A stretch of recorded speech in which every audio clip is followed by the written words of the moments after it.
Today is August 28th, Sunday, 2018. Get ready for the Emerging Sea Broadcast System, the Forbidden History series, what they didn't want you to know, but we tell right here. Time to call your friends. We now interrupt your normally scheduled programming to bring you this very important deprogramming program. And special thanks to YouTube.com for hosting the Forbidden History series. And good morning, Lynn. Good morning, Mew Mew. And all of our new listeners coming on. Please note that the following views and the opinions expressed in this program are not necessarily the views nor the opinions of the Master Force Group, YouTube.com, Free America Radio Network, our sponsors, our partners, and MFG is a private society. Nothing here is ever to be construed as medical nor legal advice. And listen to the Forbidden History prime time 7 days a week right here on the RealPublicRadio.net, because hidden beneath the sands of time lies the greatest of all mysteries. It's the Forbidden History. Unearth for yourself the secret truths that lie hidden just beneath the surface below our feet. What is it that the powers that be do not want you or I to know? Come and journey with us as we explore and dare to know, because it's all right here, coming your way 7 days a week at 9:30 a.m. Eastern Time on the RealPublicRadio.net, Free America Radio Network. It's what they didn't want you to know that we tell right here. And you would like to, Mew Mew, you would like the links you mentioned yesterday, please. Was that to the book of Lamsa in particular? Is that what you're talking about? Stand by for the broadcast, ladies and gentlemen. Good morning, Ya Love. Good to have you.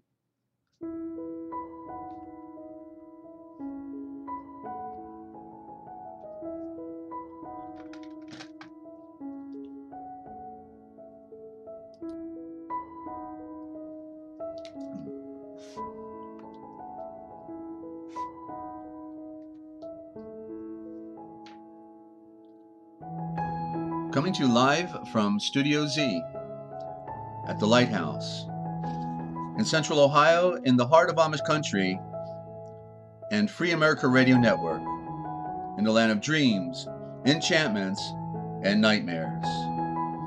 It's the Forbidden History series with the great lies of history, the ABCs of light, symbolism, the duality revealed in patterns and pictures in nature, book review, movie reviews, and the piracy of words. The words that they killed and they killed us with, all at the same time, ladies and gentlemen. It's all right here. We are the deprogramming program, because somebody's got to do it. Because it is the battle for the mind. The truth is light, but ignorance, that great void, is nothing but darkness. The light went out somewhere here on planet Earth. And these are the great antagonists, the one against the other. It's a battle for the mind. It's the battle of light and darkness. It's the battle of lies and deception. But once we can begin to comprehend the true nature of things as they really are, then we can begin to comprehend that there is nothing more to complain about. For all of the things that great civilizations can create, the only thing that they cannot create is light.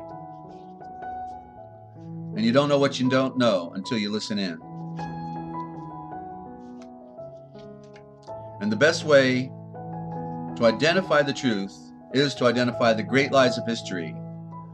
And yet the great irony is, the bigger the lie, the more people are inclined to believe it. What a world, what a country, ladies and gentlemen, right? That's all right. We're going to figure this out. But if you don't know where you're going, then any road will get you there. But you stumbled in right here, ladies and gentlemen. So good move. Because in the beginning is the Word. And the Word is the Shavor, the shower, the Savior, the sower, the flaming sword. All pointing in every direction and pointing right here. The Savior, the Shavor, is Yahweh, who is the great Olav Haim, Yeshua. But don't forget, it takes 1,000,000 lies to cover those first lies, and we've been peeling those pages back, haven't we? That's right, even making new discoveries as we go. That's the revelation of light. And let there be light, ladies and gentlemen. And I am your host, Desert Owl, a bird who sees in the night. and craving more light, always needing more light, and we are endowed and enlightened with a mind's eye foreseeing in the night by the great Trevane love of the great Father of Light. And so we have to see things that we've never seen before, hear things that we've never heard before, and to go where no one seems to want to go or is able to go because the trail has been covered. Somebody pulled a trick on the planet and changed the times and seasons and the words and the characters and the names, and they've changed everything to make sure you're not going home. And Napoleon Bonaparte knew the score because he was working for those Jesuits. He said history is a set of lies that have been agreed upon in advance. Go figure. And at the Battle of Waterloo, that's when his day was up, and they knew that, and he was going to be betrayed. And at the same time, England was going to be bought and paid for a penny on the dollar by the Rothschilds, the Red Shield, red in blood, the bankers of war.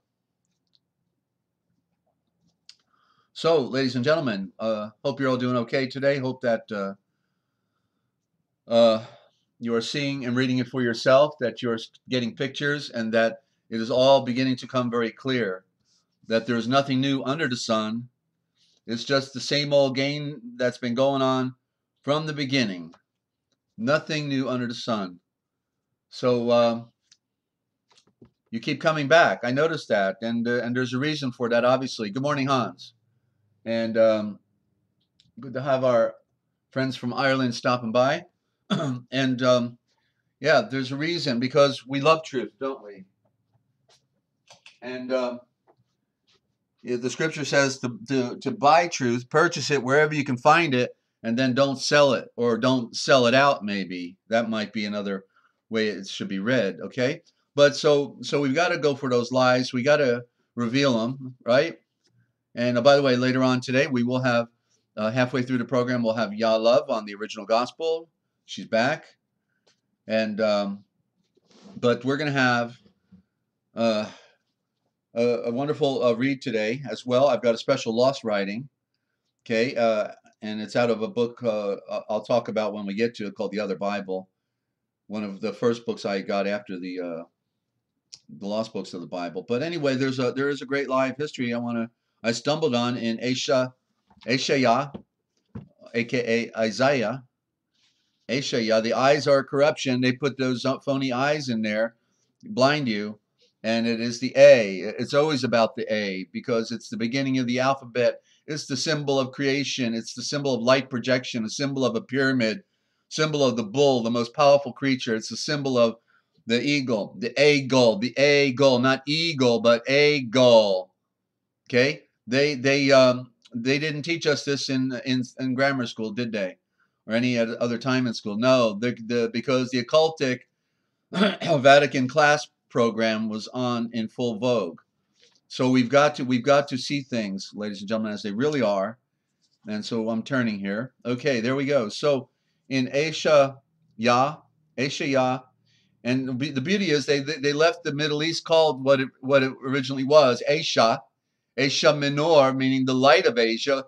So that was, the original title for Israel, and therefore it's still there today as a landmark. They never taught us that in school either, did they? No. Where did this word Asia come from? Anybody mention it? No. Nobody talks about it. They don't tell us nothing.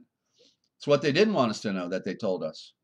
But they just didn't say it, So anyway, I found a big line. They're always trying to hide the light. That's their job. That's what they do. That's what the occultic, the fallen ones, the scapegoat, the watchers, that's what they've got to do. They've got to lie. And so in Isaiah chapter 59, verse 19, okay, and it says, and I discovered this 2 days ago, meant to mention it yesterday but forgot, that from the west, it says, from the west they will see Yahweh's power. And then the next line, very next line, is the tip-off, from the sunrise of his radiant light. Oh, so now the sun rises in the west, huh? No, it doesn't rise in the west. It rises in the east. It should read, from the east, they will see Yahweh's power. What power? The greatest power in our solar system, the greatest power, invisible power in the universe, the sun, the mother star. Okay? And so there's an absolute reversal. Remember I said they reverse everything. And there we got it. It should be from the east. I've already proved out. Okay, I showed you the big lies.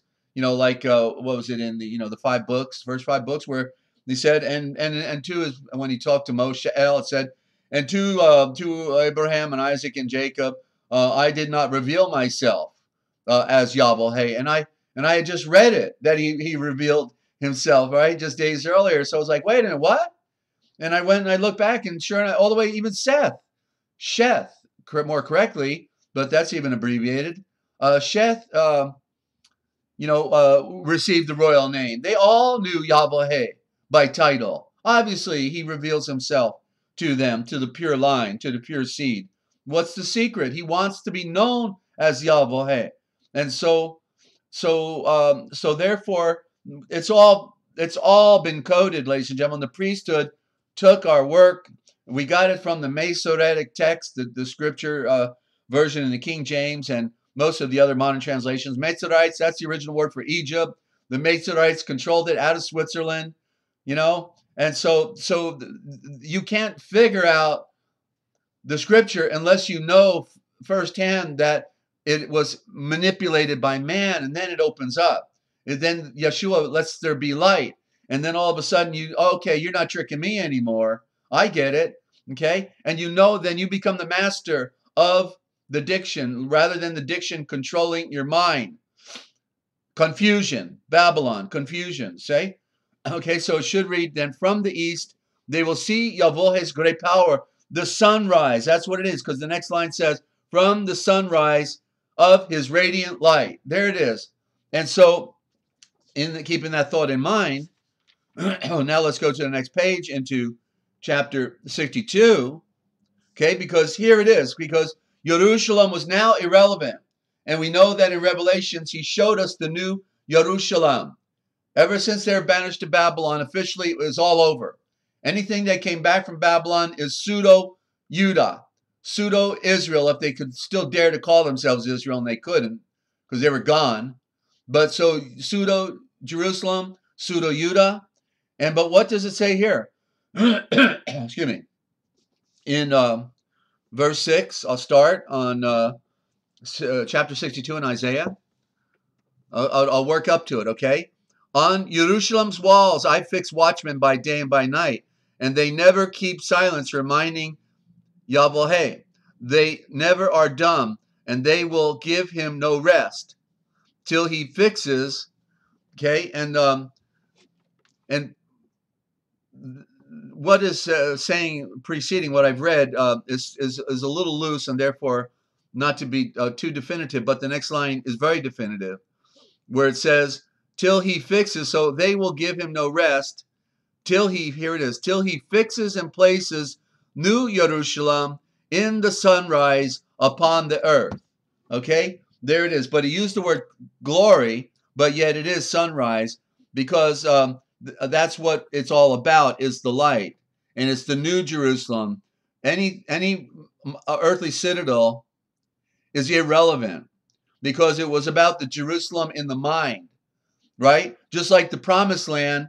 Well, what about that promised land? It's and good morning, Ash. Good to have you. That promised land is well, they didn't get the promise. He gave it to them, and then they went and worshipped the columns. They went and worshipped the images instead of the spirit, right? They're worshiping doing sacrifices in between the columns, symbols of sun and moon, passing their children through the fire, having some occult ritual and a party going on the high places, and so yeah, he fixes and places the new Jerusalem in the sunrise on the earth. And so, when did the new Jerusalem officially happen?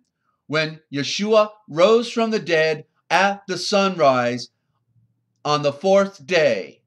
3 days, 3 nights in the grave. On the 4th day, he rises with the sun, the sunrise, and that is the new Jerusalem, because it is a spiritual kingdom, not a like the promised land was Palestine and in the Middle East and all that. No, it's the promised land is the peace, the shalom, in a day without end, your eternal peace, your fulfillment, right? The fulfillment of the great breath of the wind and fire. That's the promise.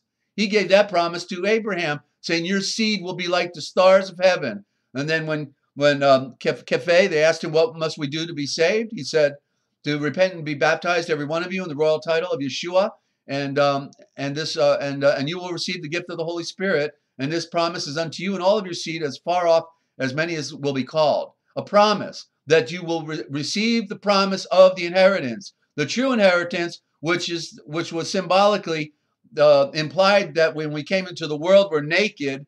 And because think about it, all other creatures had natural clothing. They had fur, they had hair, they had feathers, they had scales, whatever it was they needed for covering. We come naked, and that's the evidence that there's something else yet that we need to put on. And what we need to put on is the great breath of the wind and fire that takes us back to our primordial origin in the spirit, in the light. First, the breath breathed into a star and ignited it. The same breath that breathed into a star when it moved across the cosmic waters, and then it breathed into the star, the great breath, and ignited it. That same breath wants to breathe in you and light you on fire. And good morning, angels. So, you're just new to the program. I'm sorry, angels. I'll try to slow down, okay? But I cover a lot of ground, as everybody knows here. I've got a lot of ground that I cover, and I actually get out more words per hour than any other radio host or radio production in history, basically. I think everyone here can vouch for that.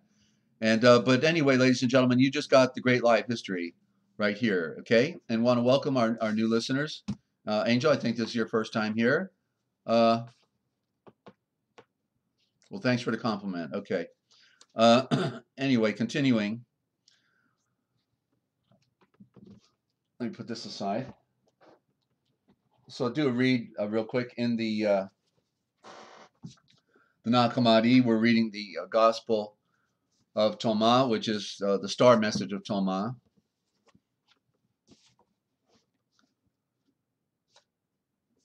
And let me find the page here.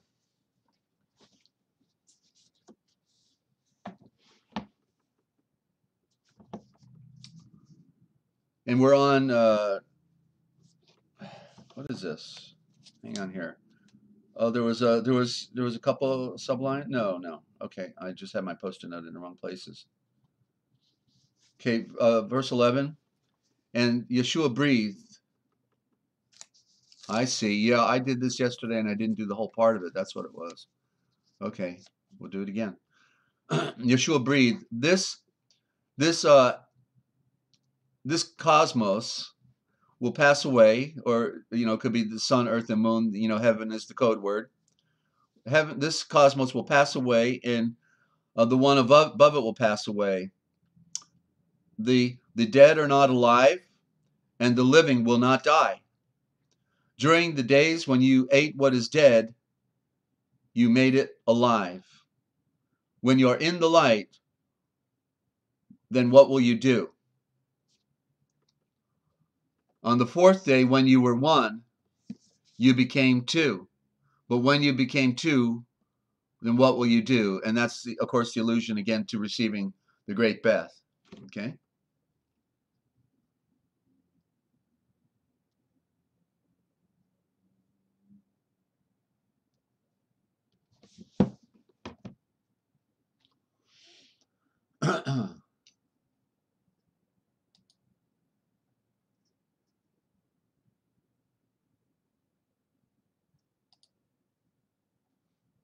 Go back to sleep. Okay. So anyway, that's that. And now we're in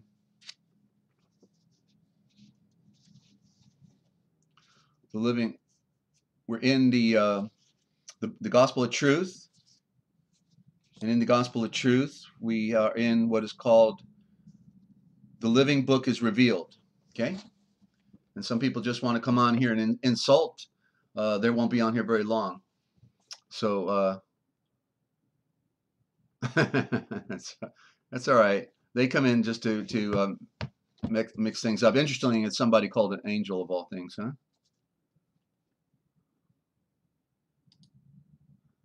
So,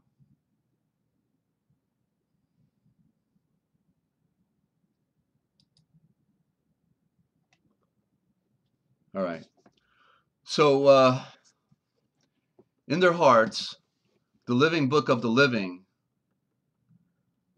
one, the book of life was revealed, the book that was written in the Father's thoughts and mind, and was since the foundation of the all, in his incomprehensible nature. No one has been able to take up this book since it was ordained that the one who would take it up would be slain, and nothing could manifest among those who trusted and waited on salvation unless that storybook had come out. For this reason, the merciful, faithful Yeshua was patient and accepted his suffering to the point of taking up the message in the stars, since he knew that his death would be life for many. As in the case of a legal will that has not been opened, the fortune of the deceased owner of the house remains hidden. So also in the case of all that had been hidden, while the Father, Yahweh, of all creation,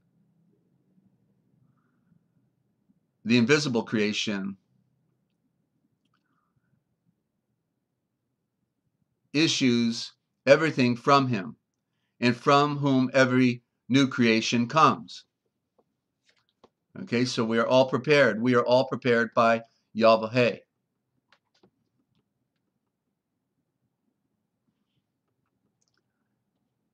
And so that is a miracle in itself, because he says many are called, right? But few are chosen. Many are called, but few are chosen. And so it'll be a miracle to be chosen, because like we look at religion, right? There's what, 600, over 600, what we call mainstream Christian traditions. I don't know if it's nationwide or worldwide. I can't imagine it's, nation. I would want to imply that it's worldwide, but nonetheless, that's the problem. When there says there's one Lord, one faith, one baptism. By the way, I didn't say good morning, Ninja. Glad you're here. Okay, so Yeshua appeared, took on the message of the light, was nailed to a tree, nailed and published the Father's edict on that burning tree. Oh, what a great awakening.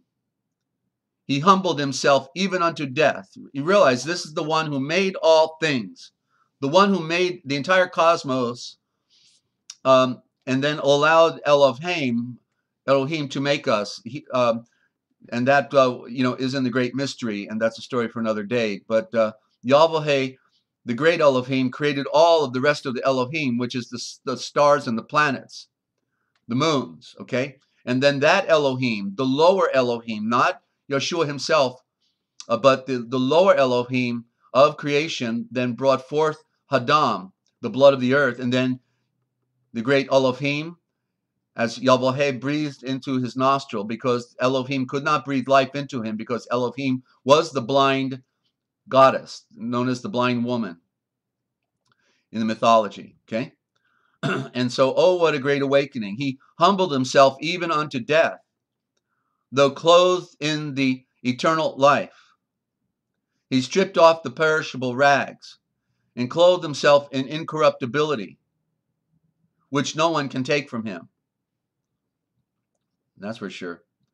When he entered by the empty passageways of fear, he passed by those stripped by forgetfulness, for he encompasses knowledge and perfection, and he proclaims what is in the heart, and the eye he seed plants in those who will learn, And those who will learn are the living who are inscribed in the book of the living. They learn about themselves, receiving instructions from the Father, returning back to him, going back home. That's what we have to do. Since the perfection of the all is in the Father, it must go up to him. When all have received knowledge, they receive what is theirs and draw it to themselves. But those who are ignorant are in need, and their need is great because they need what would make them perfect. Since the perfection of the all is in the Father, all must go up to him and receive what is theirs, the great breath. And so we put on that perfection and we continue to perfect our ways. And then ultimately he says, come into my kingdom and raise from the dead. Ray of light, come forth. Lazar, come forth. And the eye, he inscribed these things first, having prepared them to be given to those who came from him. Okay, having prepared them to be given to those who came from him. Well, everyone came from him, but not everyone is going back to him. And that's the great irony and tragedy, ladies and gentlemen. So that's a slice out of the Nag Hammadi. And just a little footnote here. In the code, they coded the Nag Hammadi so nobody would be able to properly interpret it and be lost in the obscure terminologies like pleroma, the word pleroma, and archon, and these other terms. So here's another one, Yaldabaoth, and you'll find it in here. And I finally was able to see it because I had decoded the Nag Hammadi about 20 years ago, but then I had some books stolen from me, and that was one of the books that was taken. So with all my notes in the back, okay, and so literally, I just got the note when I was reading just a couple months ago that Yaldabaoth I reconfirmed is Elohim, and so just know that if you get a copy of the Nag Hammadi, then Yaldabaoth is Elohim, and so they've done the same trick. It's nothing new under the sun. They did it with other words in our received scriptures. Heaven, bless, baptize. All of these words are, from the Vatican, and they're not the original from the Eastern, which are the pure terms that give us light. They have corrupted our scriptures. It's a fact, and I can prove it anyway till Sunday, to use a cliche. So, but the good news is, Yeshua is the one who gives us light, and then we can get past the corruptions, and we can get back to the original thought, and that's what we need to do. And good morning, Sunfire. Good to have you on the broadcast. Some nice videos you're putting out on the skies over there in the UK. So that's the Nag Hammadi. Okay, and so one little on symbolism here. I didn't get to yesterday, so we're just doing a follow-up. And it's an important one. The reason I didn't bypass this is it's too important, and it is on the axe. And we spell the axe in the U.S. with an AX, but in the East it may be AXE, AXE. And so let me go ahead and read that. So axe is the axe, interestingly enough, is a solar emblem. And so it represents the sun, I guess because it is a flaming sword of fire, and it cuts both ways. It brings life or death, depending upon who the recipient is. So the axe is a solar emblem of the sky, of the sky gods. Okay, well, the sky gods are the either Elohim, and therefore it could imply planets, because I don't know where he's getting the source material from, or if it's the sky gods literally as then it would be the Aryans, because they were regarded as the sky gods actually, and the sun gods, that was another term. And so and then people actually, because of their blonde hair, blue eyes, white skin, would say that they came down from the sun. Yeah. Oh, an axiom, right, is having to do then with cutting words, right? Yeah. So, but it's it's probably really exiom, ECH, and then a ZTZ after it, exion, and that Actually, it would be a power word then. So that's a corruption, obviously. Okay. So this is why the dictionary is so important, and we've got a long way to go to get that thing produced. Okay, so axe is solar emblem of sky gods, power, thunder, fecundity, of the reign of the sky gods, conquest, error, sacrifice, a support, a stay or help. And also, just like it sounds, axe is synonymous with the letter X, and X means destruction. So obviously the axe is a tool for destruction, to cut down a tree or to cut somebody's head off. Excuse me. The double axe is suggested as the sacred union of the sky gods and earth goddess, thunder and lightning. The double axe of the Yoruba is the magic power and the thunderbolt of the storm god. In Buddhist tradition, severs the round of the birth and death. Celtic indicates a divine being, chief or warrior. Chinese, justice, judgment, authority, punishment. The sacrificial axe is the death of the sensual, unilluminated man. Christian symbolizes martyrdom, destruction, emblem of SS. Oh, the SS. There you go. They're the axe. That's the axis power, you might say, right? The two serpents. And John the Baptist. Excuse me. Matthew, Matthias, Proclus. From Egyptian, Metzarem. A solar symbol. Greek, from the Greek. Emblems of Zeus. Also an anachronic form of Tenedos, Dionysius, Hindu. Attribute of the fires of Anji, together with wood and bellows. Vishnu holds the axe with which he cuts down the tree of samsara, the dualistic tree of knowledge. Dualistic tree of knowledge, interesting. Minoan, the origin of the double axe is of Crete, is uncertain. Presumably it symbolizes sovereignty and the power that presence of the deity. It has been suggested that in Crete it was not so much a symbol of a direct aniconic image excuse me, aniconic image of the deity, was invested with supernatural power. Emblem of Zeus, Labyrindus, as god of thunder and lightning, also of the mother of Huntress. Oceanic, an axe symbolizing the earthly form, was thought to have divine power. Scandinavian, accompanies a divine being, chief of warrior.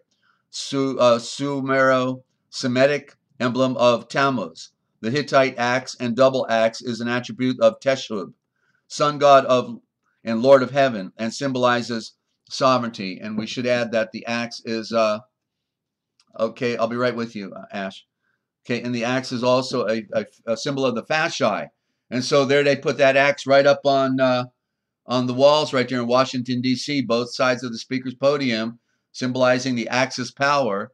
And by the way, the Celtic, who were the Canaanite Phoenician at the time, used the axe to craft a ship, and it was also a more powerful weapon. An axe could take on 2 or 3 swords easily, and they were happy to take on 10 people with their axe. They were so powerful. You wouldn't want somebody swinging an axe your way, you know it. And the sword, how are you going to thrust that sword when somebody's swinging an axe? So the axe is a superior weapon, and that's where the term berserk comes from, going berserk. The berserker battle axe is because the Celtic, being on fire with red hair and spots all over his body, he would take off his clothes and then charge at a group of men. He didn't care how many there were, and that was called going berserk, and they all ran the other way. So, okay, so Ash, let's see here. Can you give you a definition for Aryan? Is different than the type of Nazi type Aryan, or the same? Maybe you have an old video. Yeah, well, I do. It's on the series. I've already gone over all that, but basically, real simply, the Aryan is Aryan. The word rayon is in there. Excuse me, rayon for creation. The R means power. Aryan. I may even have a dictionary or a definition of that for today. I'm not sure. Let me see here. Yeah, actually, I had that. I had that today. So let me pull that over here. because the Aryans had come to Earth as the sky gods, as the seed of light. They were in effect the seed of light, meaning that they represented the light because they were supposed to be in truth to mankind. But unfortunately, that didn't happen. Only through the pure line, through Abraham, through Noah, through Methuselah, and also Enoch, and all the way back. But the rest of them fell. They wanted to conquer the world. They wanted to enslave the world. But the word Aryan, as in Arayon, A-R, and then R-A-Y, as in the ray of light, and then Yan, the light beyond, Arayan, would be a more correct form and original, which literally means by the virtue of the three root, prime root, parent root forms, R, Re, Yon, means the power of the light beyond. So it's just that the corrupt Aryans are basically running the world, but the pure Aryan line was taken up back to the throne of the Son with Yeshua. He was the pure Aryan, and that's why he was known as the Nazarene. The Nazarene is the original word for Nazi. Nazi's a corruption. And that's why, well, the question would be, why would they be proud of not being Nazis? And what does it mean? That's a good question. And it is because the Nazi is an abbreviation. As I said, they abbreviate all the words, an abbreviation of Nazarene. Na, that which came down. Zar, the power word for a star. Ray, meaning ray of light coming down with the powers of light. The Na that came down. The stars that came down with the power of light. The Aryan, that these were the ones who lived to be 1,000 years old. These were the ones who, when they sold their birthright and came off the mountain with Enoch and Methuselah and Noah and decided to capture the women of the Celtic Canaanites, they preferred them over the Aryan women. They abandoned the Aryan women in the estate. It's in the book of the Colburn, by the way, that story in more depth. Then they decided to conquer the world, and with their technology and engineering, that's how they were able to build these giant megalithic structures of pyramids and all around the world, and then the giant walls, megalithic structures like in Peru, those polygonal, and the polygonal are not just in Peru, but they're in the Hittite civilization, in Mitzrayim, pseudo-Egypt, in Greece, in the Greca. It's all over the world. It's just been hiding very well, but literally, and up in the northern regions of Russia, all this polygonal structure, these puzzle fits of stone cutting that is so perfect you can't put a razor blade in between the crack. How did they cut those stones, let alone move them? Yeah. Okay. You're welcome, Ash. Good to help you out. So it's the great enigma, you see, and this has been one of my quest is to pull it back together. But when they fell, they set up shop secretly in India under the guise of religion. But in northern India, we've got the original Aryan culture still there. You'll see people that look like they just came from America or whatever, blonde hair, blue eyes, white skin. But the brown people create the cover, because what they started to do was to kick out the Aryans from India once they got too big. And they said, okay, you're our cousins. You're the ass Aryans, the asses. We don't want you here anymore because we're running the show. You move out. Now go to the Middle East, go to Mesopotamia, and go kick butt for us. And then ultimately you can throw out the Canaanites because we don't need those redhead spotted people anymore. And so the Celtic redhead spotted got persecuted ultimately because they had the curse of Cain. You can imagine it. And then ultimately Alexander the Great finished off the Phoenicians right there on the island of Tyre and that area of Palestine. And so they were ultimately demonized. They proliferated all of Europe. But then Caesar got rid of the last remnant of them in Europe, which was in Gaul, northern France, kicked them off onto the islands. And then they were just only in Scotland and England and Ireland. Scottish means spotted. That's Roman for spotted. So they were ultimately all in Europe. But then they took over England and kicked them out onto the island of Ireland, and that's the name irony, rather ironic, and it also is the root of fire. You see, so it's a profound legacy that the Irish Celtic have. But they were the great Phoenicians, the great sea mariners, and they were the warfaring class, the front line of the Aryan, the ancient Aryan Brahmin priesthood that was secretly running the world from India. And the first front office was Mitzrayim, pseudo-Egypt. Okay, so it's quite a story. It's not easy to give you a thumbnail, but you know, I think I got it out for you. Okay, so yeah, that was going to be a word I was going to do today, actually. So there you go. And now back to one more definition regarding axis with the axis. Okay, so you see the word ax has something to do with the axis, and that is the central point. Okay, like we talk about the axis power, and that's why the battle axe is in the middle of the fascite of black ebony rods. The axe is in the middle. Okay, it's creating an access point in the center. At the center of it all is the axe of destruction. They crafted the ships, and then they crafted our lives, and they crafted politics. They're pretty crafty people, and they call themselves the craft, Freemasonry. Okay, yeah, just start from the beginning. Remember, everybody needs to start at June 21st and move forward. In 2 weeks, those first 2 weeks, I unloaded everything that nobody else is talking about. I unloaded because, you know, I just wanted to get it on record in case, you know, anything happens, you know what I mean? And therefore, you got it. You can upload it and, you know, keep it safe as well. Share it with friends, the one that you prefer, you know, upload it on your YouTube channel, okay? So axis is the cosmic axis, is the central point of time and space. Time and space, the supreme support of all things, that round which all things revolve, the norm, the essence of all existence, symbolized by the cosmic tree, the sacred mountain, the celestial ray, pillar, pole, staff, spindle, spear, lance, dart, rod, and thread of the umbilical cord. That's an axis. And the axis wheel of a chariot, the axle, is the center point, the axis, the axle. That's why they call it an axle.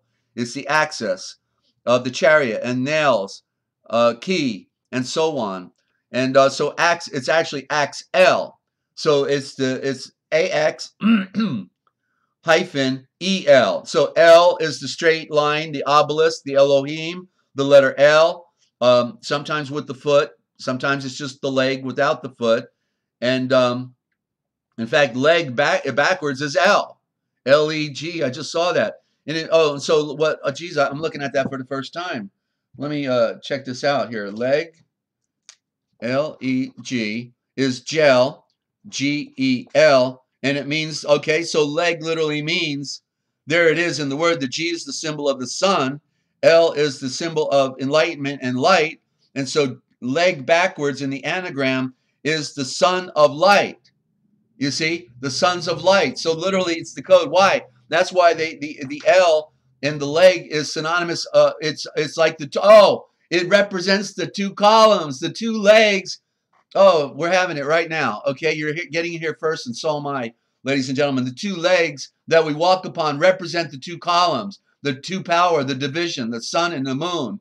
And literally leg backwards is the son of enlightenment. The G is the code for the word sun. So there you have it. Okay, you got to hear first.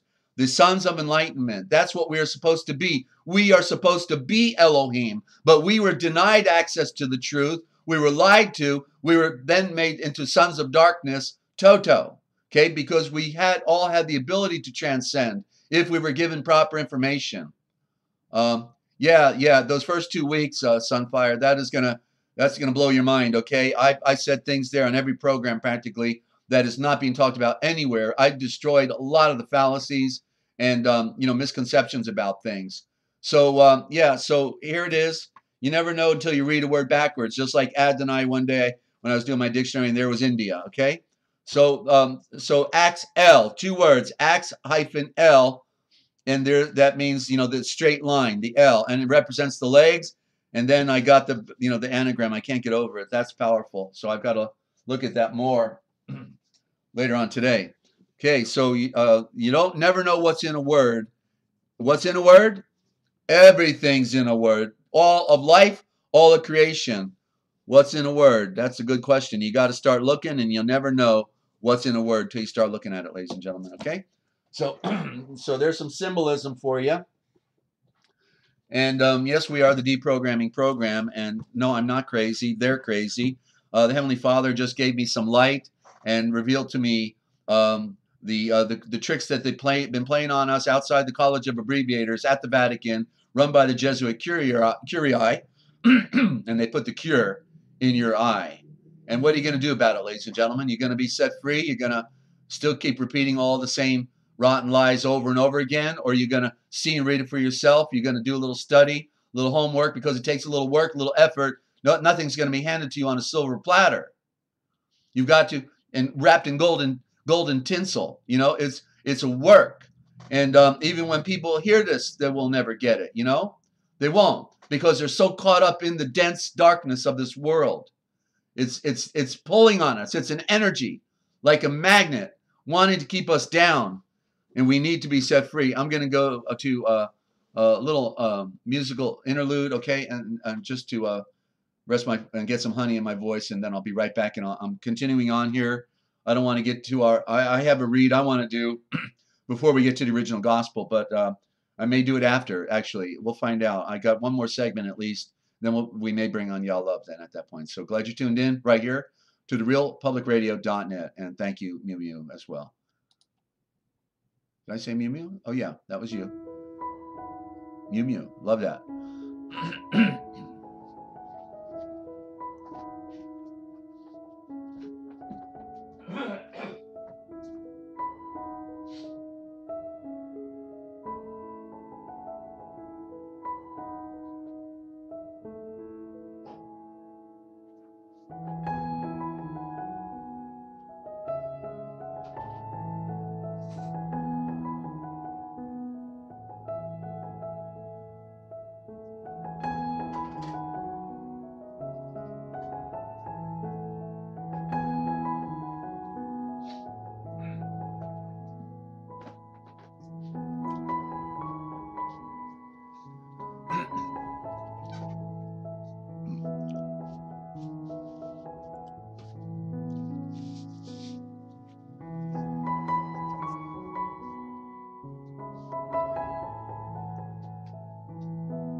And you are listening to the Forbidden History series right here on the realpublicradio.net, Free America Radio Network. It's what they didn't want you to know that we tell right here. And I'm your host, Desert Owl, bird who sees in the night. And I want to welcome any of our new listeners on the broadcast here today.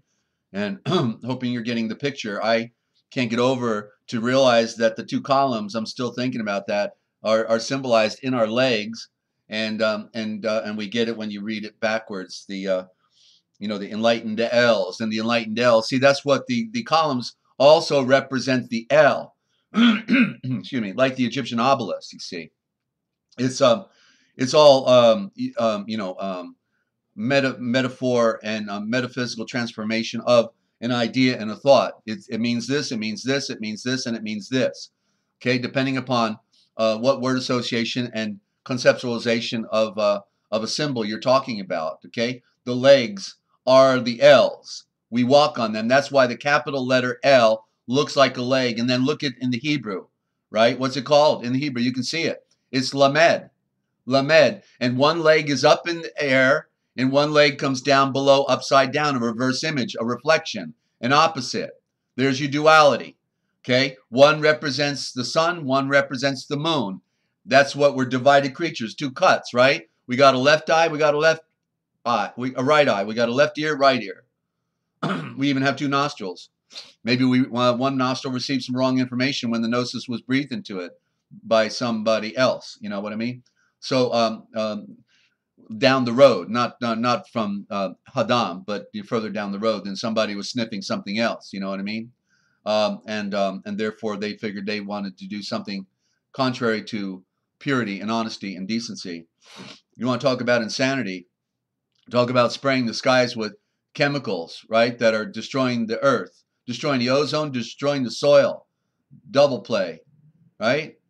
And not to mention hiding something coming in, and we're still trying to figure that out. But yeah, we're in trouble. You know, that's the reason we're here. Okay, because Yeshua is breathing. He's breathing through all of you, because some of you see stuff sometime and put it on the table, and sometimes I see something, and I'm putting a lot that I've seen over the years on the table. That's my job. That's what Yeshua is using me for, and that's in spite of myself, because I was never worthy of you know, the mystery unraveling for me. I made it my life study. Once I started seeing stuff, I had to start buying books. I had to start finding out what it is I'm seeing, and get the full flower, you know. So so it's part revelation and part legwork. There you go, legwork. Isn't that an interesting idiom, huh? Excuse me. So so out of the book of myths and symbols, excuse me, Dictionary of All Scriptures and Myths by Gaskill. There's one in here on parable I was up on, so I thought I'd read that. I haven't read it yet, so it'll be interesting to see what it says. By the way, you did tell your friends, didn't you? Okay, thank you for doing that. I've got a little time and a long way to go. Hang on, I got to cough again.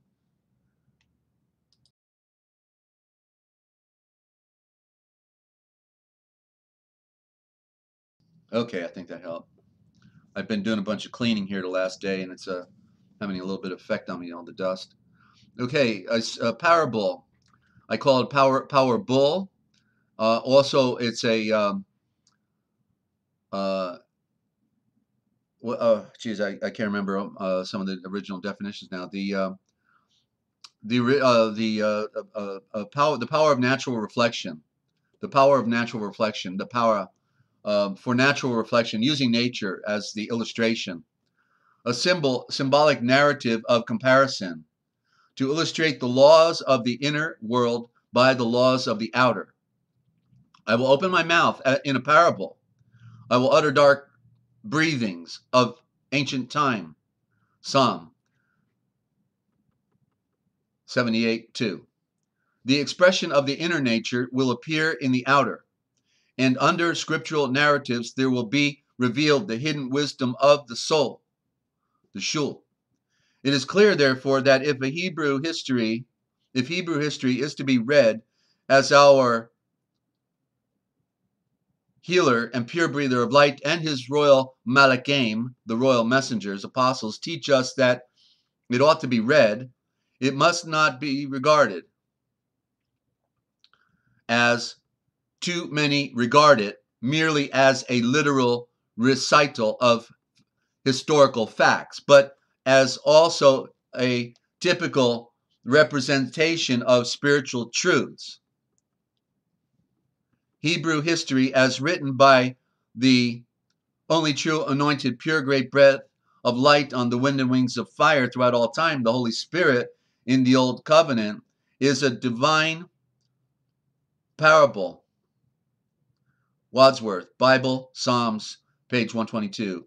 It is almost singular that the identification of the laws of the spiritual world with the laws of nature should so long as have escaped recognition, for apart from the probability on a priori grounds, they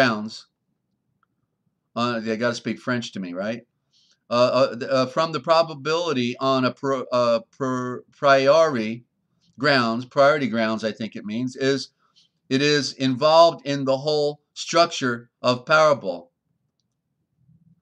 When any two phenomena in the two spheres are seen to be analogous, there you're talking about the two spheres, you know, that's sun and moon, okay, seen to be analogous, the parallelism must depend upon the fact that the laws governing them are not analogous, but identical. H. Drummond, Natural Law, and so on, page 52. Unto you is given to know the mystery of the kingdom of God, the royal domain in the pure house of the Son of Yahweh, more correctly. But unto them that are without, all of these things are done in parables. Mark 4:11. In other words, all material things are symbols, sacraments of eternal and spiritual facts. Of what needs to be done with earthly beings is to awaken them to an immediate knowledge of those facts.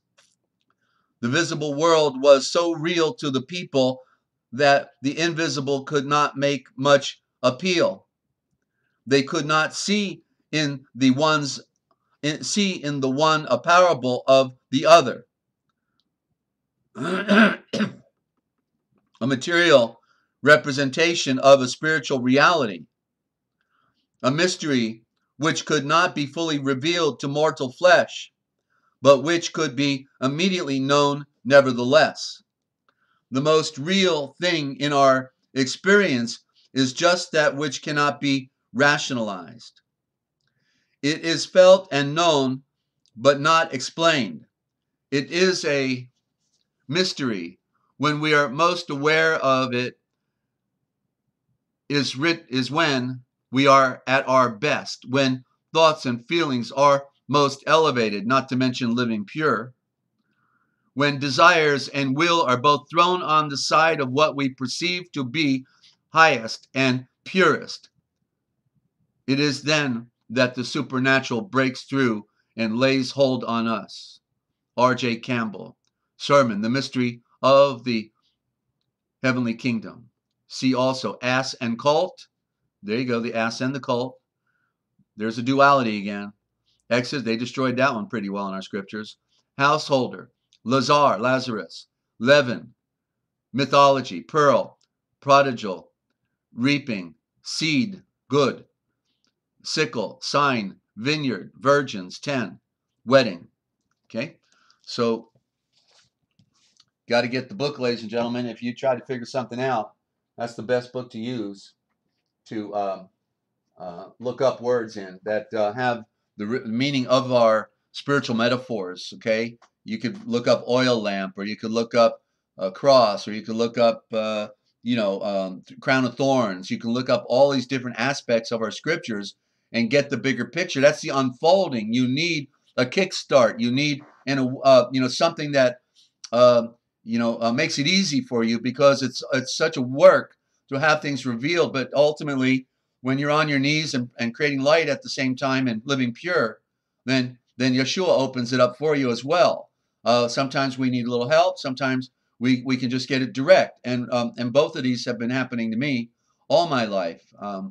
So it is a great mystery. And I want to ask y'all, love, if she'd go ahead and come on down, and we'll do a reading of the original gospel.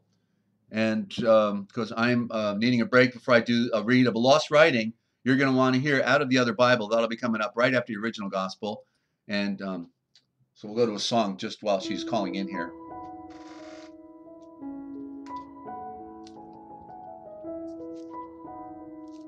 And don't forget, we do take calls here. Not at the moment because we got one coming in, but you can always call 608-566-7295. 608-566-7295. And if you have a word that kills or great lie history, love to hear about it. world of illusions and delusion. And deluge is a flood. And they flooded our minds with their insanity, ladies and gentlemen, with their lies and their deceit. Okay, and let me turn on the microphone. And y'all love, are you there? Yes. Hi. Hey, good to have you on the broadcast. Thank you. Hi, everyone. I'm ready. Okay, I'm opening the book, and let's see, we're in section 9, the life and works of Yeshua in Assyria. Yes. Okay, chapter 42. And so I know most everybody here knows how to get the book. Until we get a little bigger audience, I'll give that information out again, or you can ask me on the side, ladies and gentlemen, anytime. Give me a call. So anyway, y'all love, very good. Have at it, please, and great to have you back, and hope your weekend is going well for you. Thank you. Yes, it is. Okay, I'm reading chapter 42. In Persia, Yeshua's work was done, and the eye resumed his journey towards his native land. The Persian sage went with him to the Euphrates. Then, when a pledge that they would meet again in Mizraim land, the mother star breathed farewell. And Casper went his way until his home beside the Caspian Sea, and Yeshua soon was in Chaldea, cradle land of Asher-Rael. In where Abraham was born, the eye tarried for a time, and when the eye told the people who the eye was and why the eye came, they came from near and far to spark to him. And the eye breathed to them. And this eye better breathe real quick just to qualify that. Y'all love, so you'll notice that y'all love is using the I because that is the original thought of the word he. When I would point at you and I wanted you to see something with me, I'd say, my eyes, come over here, my eyes. So the I is the actual, it's a code. H is the word the prime root of the word the, and E is the corruption of the letter for the A, but it means the I. That's why I is spelled with two E's, E-Y-E.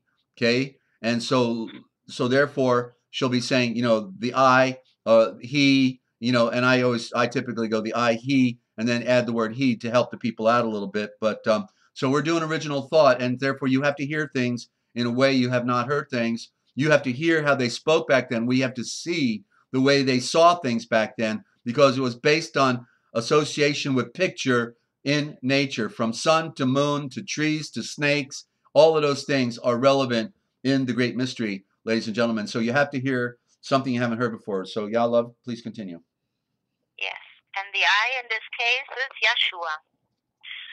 We all are kin, he breathed. 2,000 years and more ago, our father Abraham lived here in and then the I worshipped the great Elohim, the One, and taught the people in these sacred groves. And the I was greatly enlightened, becoming father of the mighty hosts of Asher-Rael. Although so many years have passed since Abraham and Sarah walked these ways, a remnant of their kindred still abides in Ur.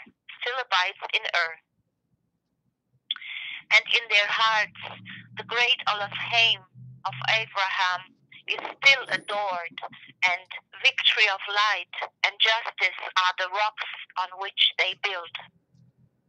You must see and read it for yourself, this land. It is no more the fruitful land that Abraham loved so well. The rains come not as in the former times. The vine is not productive now, and withered are the figs.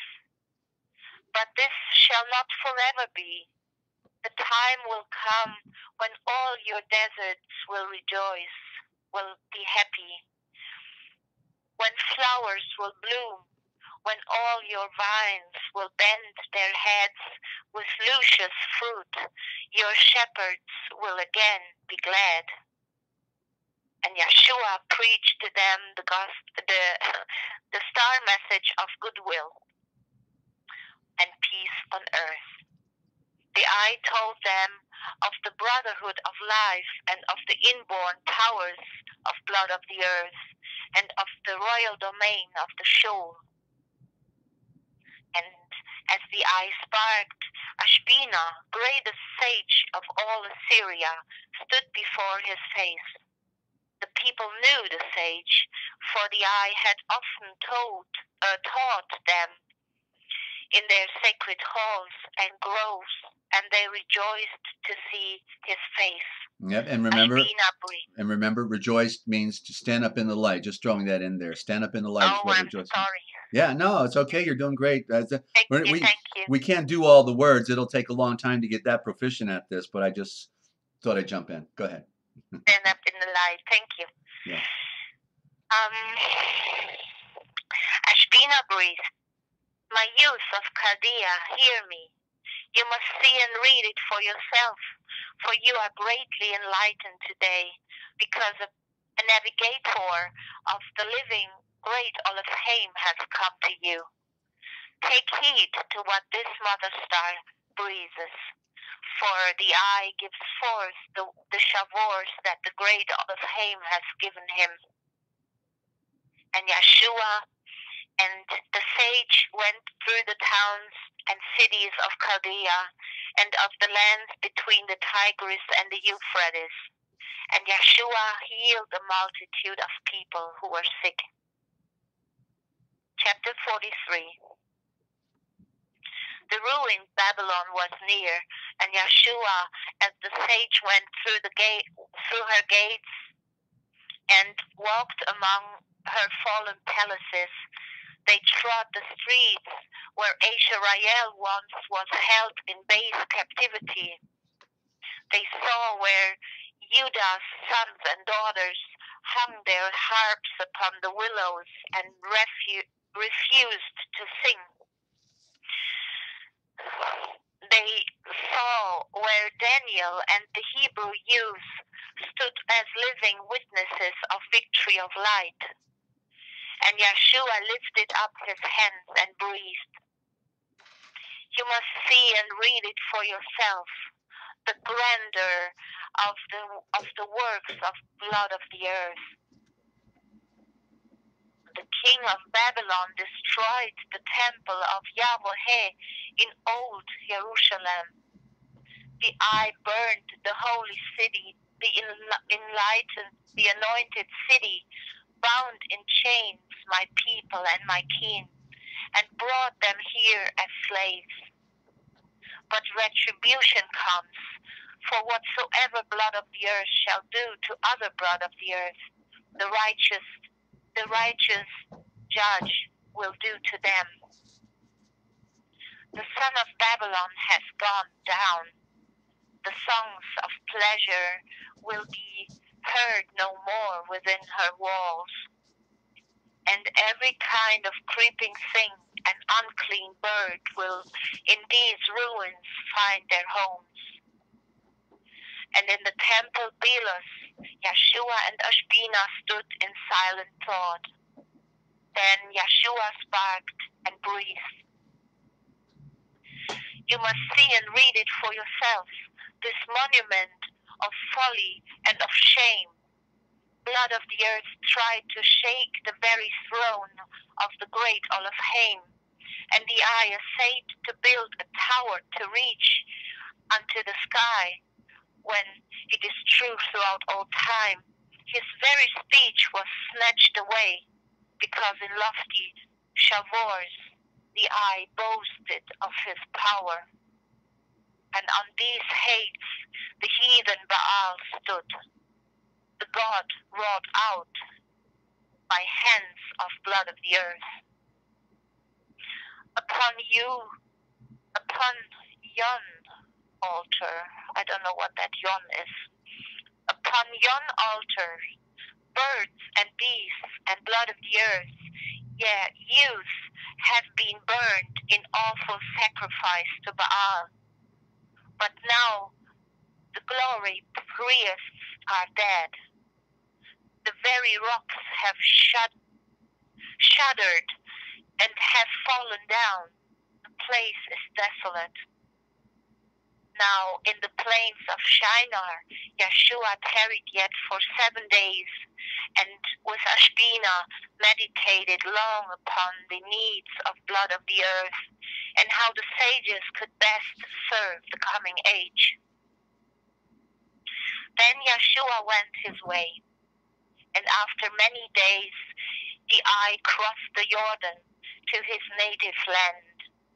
And once the eye sought his home in Nazareth. His mother's heart was filled with enlightenment. She made a feast for him, inviting all her kindred and her friends.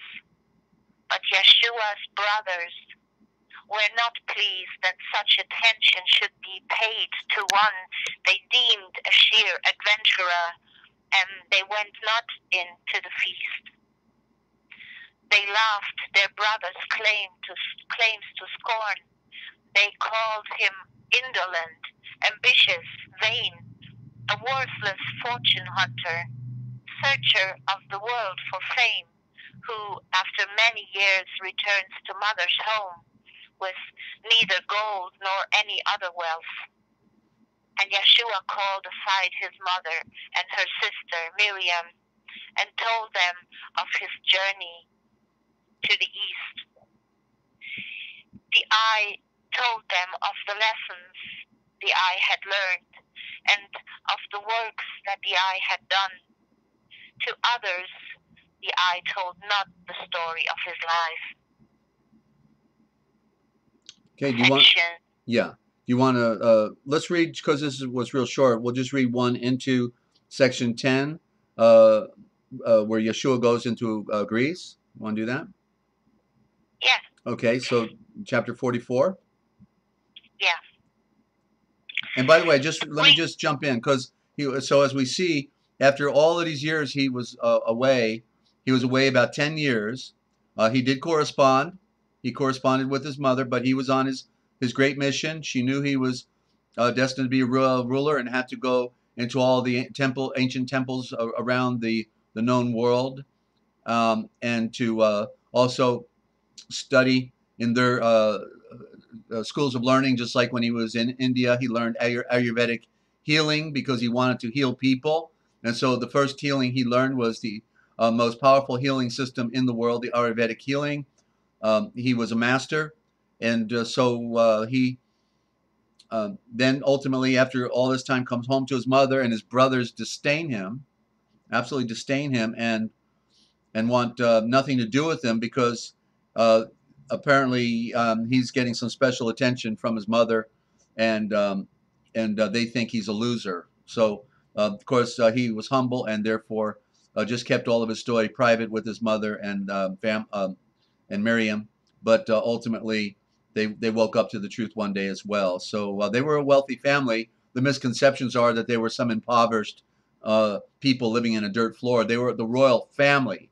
They had estate, inheritance. They were wealthy. Joseph of Arimathea, Mary's uncle, Yeshua's great uncle, was a great merchant and friend of Tiberius. The whole picture we've been given about them is totally different than what it really is, and we get some of it right here, not to mention in the Arco volume as well. So, Yalav, thank you. Please continue. Thank you. The Greek philosophy was full of pungent truths, and Yeshua longed to study with the mother stars in the schools of Greece. And so the eye left his home in Nazareth and crossed the Carmel Hills, and at the port took ship and soon was in the Grecian capital. Now the Athenians had heard of him as teacher and philosopher, and they were glad to have him come to them that they might hear his shavors of truth. Among the mother stars of the Greeks was one, Apollo, who was called defender of the oracle and recognized in many lands as Grecian sage. And I just want to jump in that Apollo is mentioned by Shaul, Paul, in one of his small letters, okay? And he says, say hello to, these people, and in the people that are mentioned, Apollo is in there, okay? So Apollo was just a great sage who wanted to know truth himself, and he got to meet Yeshua, directly. And so, yeah, he became a follower of Yeshua. Go figure. He recognized who he was, and they were friends. And so our story is just a little deeper than we're getting in our filtered versions. But here we get the original full blossom of the story. The most complete story that you'll ever get is right here, ladies and gentlemen. Go ahead, Yamala. Apollo opened up for Yeshua all the doors of Grecian lore, and in the Areopagus the eye heard the wisest mother star spark. But Yeshua brought to them a wisdom greater far than theirs, and so the eye taught. Once in the amphitheater the eye stood, and when Apollo bade him to spark, the eye breathed. Athenian mother stars, here. In ages long ago, blood of the earth, wise in nature's law, sought out and found the place on which your city stands. Full well you know that there are parts of the earth where its great beating heart throws heavenward,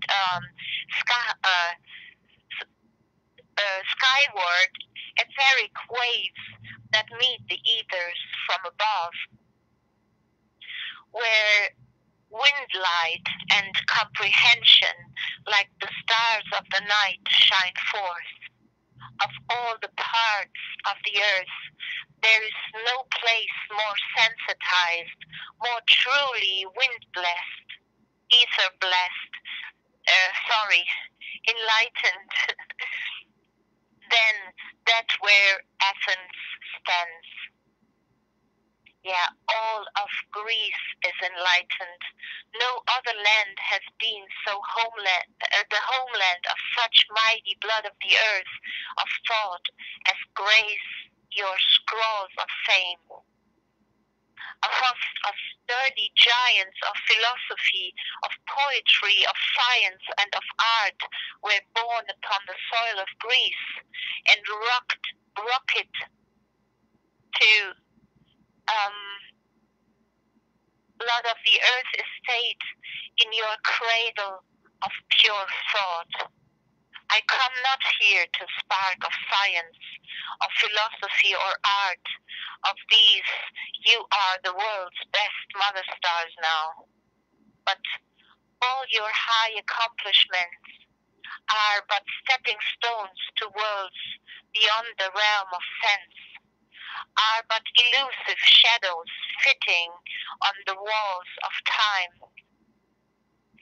But I would tell you of a life beyond, within, a real life that cannot pass away. In science and philosophy, there is no power strong enough to fit a shoal, to recognize itself, or to commune with the great Elohim. I would not stay the flow of your great streams of thought, but I would turn them to the channels of the shoal. Unaided by the wind breath, by the breath of the wind, the work of intellection tends to solve. I just want to jump in because sometimes, like the spirit breath representing the Holy Spirit, so we would not, yes. Even though actually a wind in the original thought might refer to spirit, because, the interesting thing about spirit, what did they give Yeshua, right? They gave him the spear at the end, right? They pierced him with the spear. And so I always associated spirit with the spear, and they want to give you the spear, right? The spirit. And so it's one of those things where there's still more study to be done on the terminology, but when it's connected with the breath, I would definitely use spirit in lieu of wind because it's more people get the picture better. Spirit breath is okay in that instance, Yellow. But you're doing great. Okay, please keep on. Please continue. Yeah. The senses were ordained to bring into the mind mere pictures of the things that pass away. They do not deal with real things. They do not comprehend eternal law. But Blood of the Earth has something in his shoe, something that will tear the veil apart, that the eye may see the world of real things. We call this something wind of consciousness. It sleeps in every soul and cannot be awakened till the only true anointed pure great breath of light becomes a welcome guest. Very good. Cool. The only true anointed pure great breath of light knocks at the door of every soul, but cannot enter in until the will of Blood of the Earth throws wide the door. There is no power in intellect to turn the key. Philosophy and science both have toiled to get a glimpse behind the veil, but they have failed. The secret spring that throws ajar the door of the soul is touched by nothing else than purity in life, by creating light in the anointed thought. Return, true and perfect mystic stream of Grecian thought, and mingle your clear waters with the flood of the great breath of life, and then the consciousness will sleep no more, and Blood of the Earth will know, and the great Olafheim will enlighten. When Yeshua had thus breathed, the eye stepped aside. The Grecian mother stars were astonished, and the wisdom of his Shavors, they answered not. Yeah, and when we pick it up, we'll be in chapter 45. And so what we were kind of nodding our heads on here was when Yalav says for holy breath, and she's using the original thought, and it's the most challenging of them all, the word holy, because each letter is a hieroglyph and therefore has meaning. And so the word holy in its full blossom is the only true anointed pure great breath of light on the wind and wings of fire throughout all time. Okay, because the H is the word the, O means truth, time, breath, perfection, completion, cycle, all those things in the O. Then the L is the symbol of time, as well as movement, and because it's a leg, remember, it's movement as well. So movement of time, but then also the Y is the symbol of light. Okay, so all of those elements are within. It's like the ultimate four-letter hieroglyph. Okay, and it reads literally, "Holy is the only true anointed pure great breath of light on the wind and wings of fire throughout all time." And that unfolded over, of course, several decades. I could see it more clearly in the original thought expression.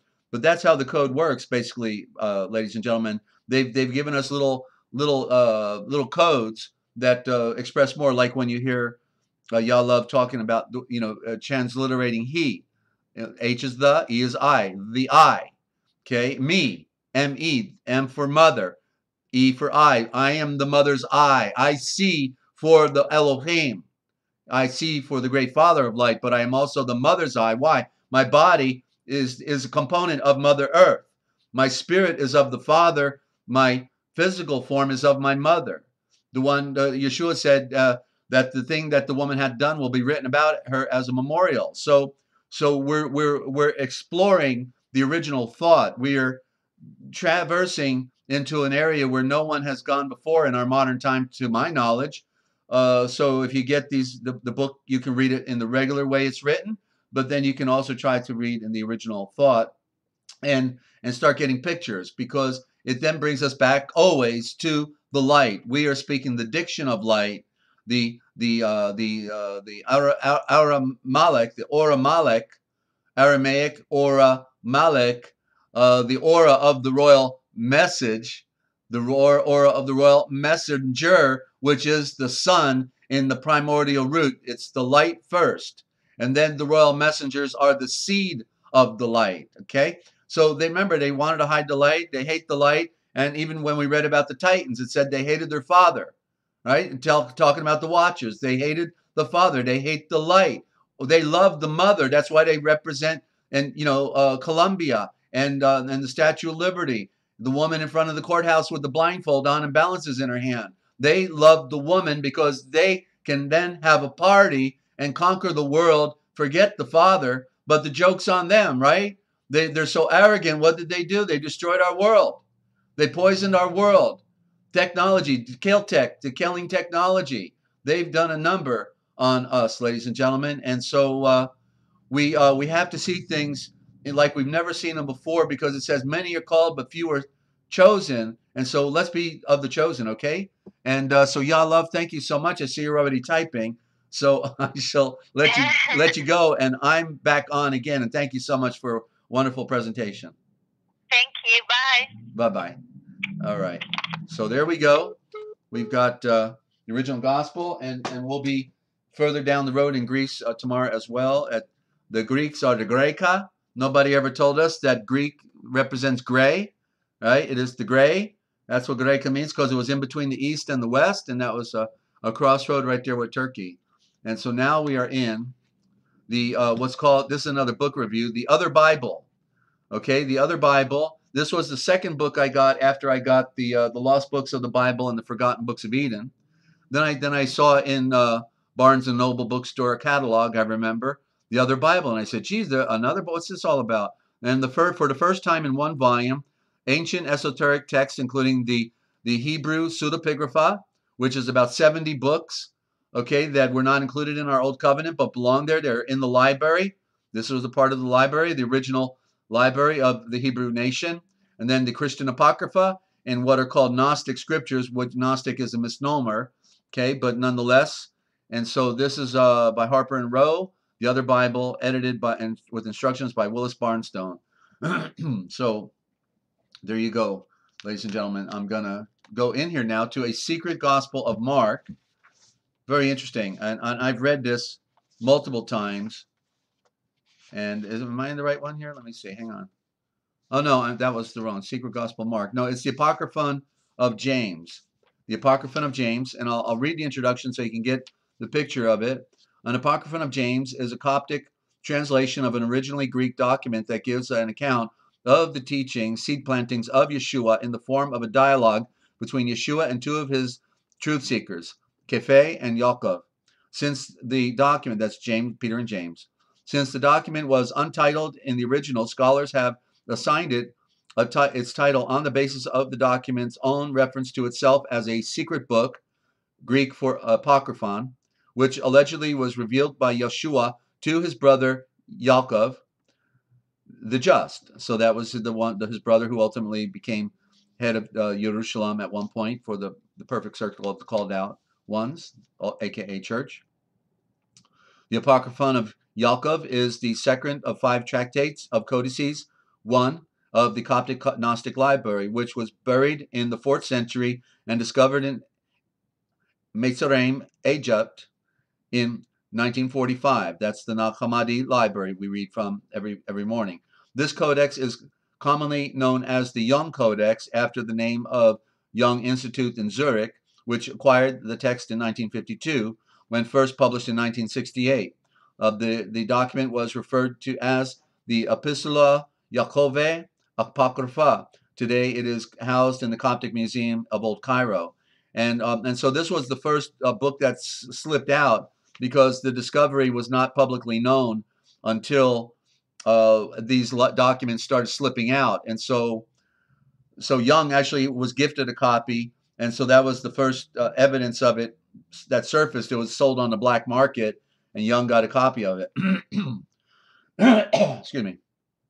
Unlike the four Gospels that came to be included in the Everlasting Covenant / New Testament, the body of the Apocryphon of Yaakov has no narrative structure. Instead, it preserves sayings, prophecies, parables, and rules for the community which are attributed to Yeshua, secondarily inserted into an account of a post-resurrection appearance, and in turn embedded into the frame of a letter, allegedly written in Hebrew by Yaakov. So you see, it's written in Hebrew. Why?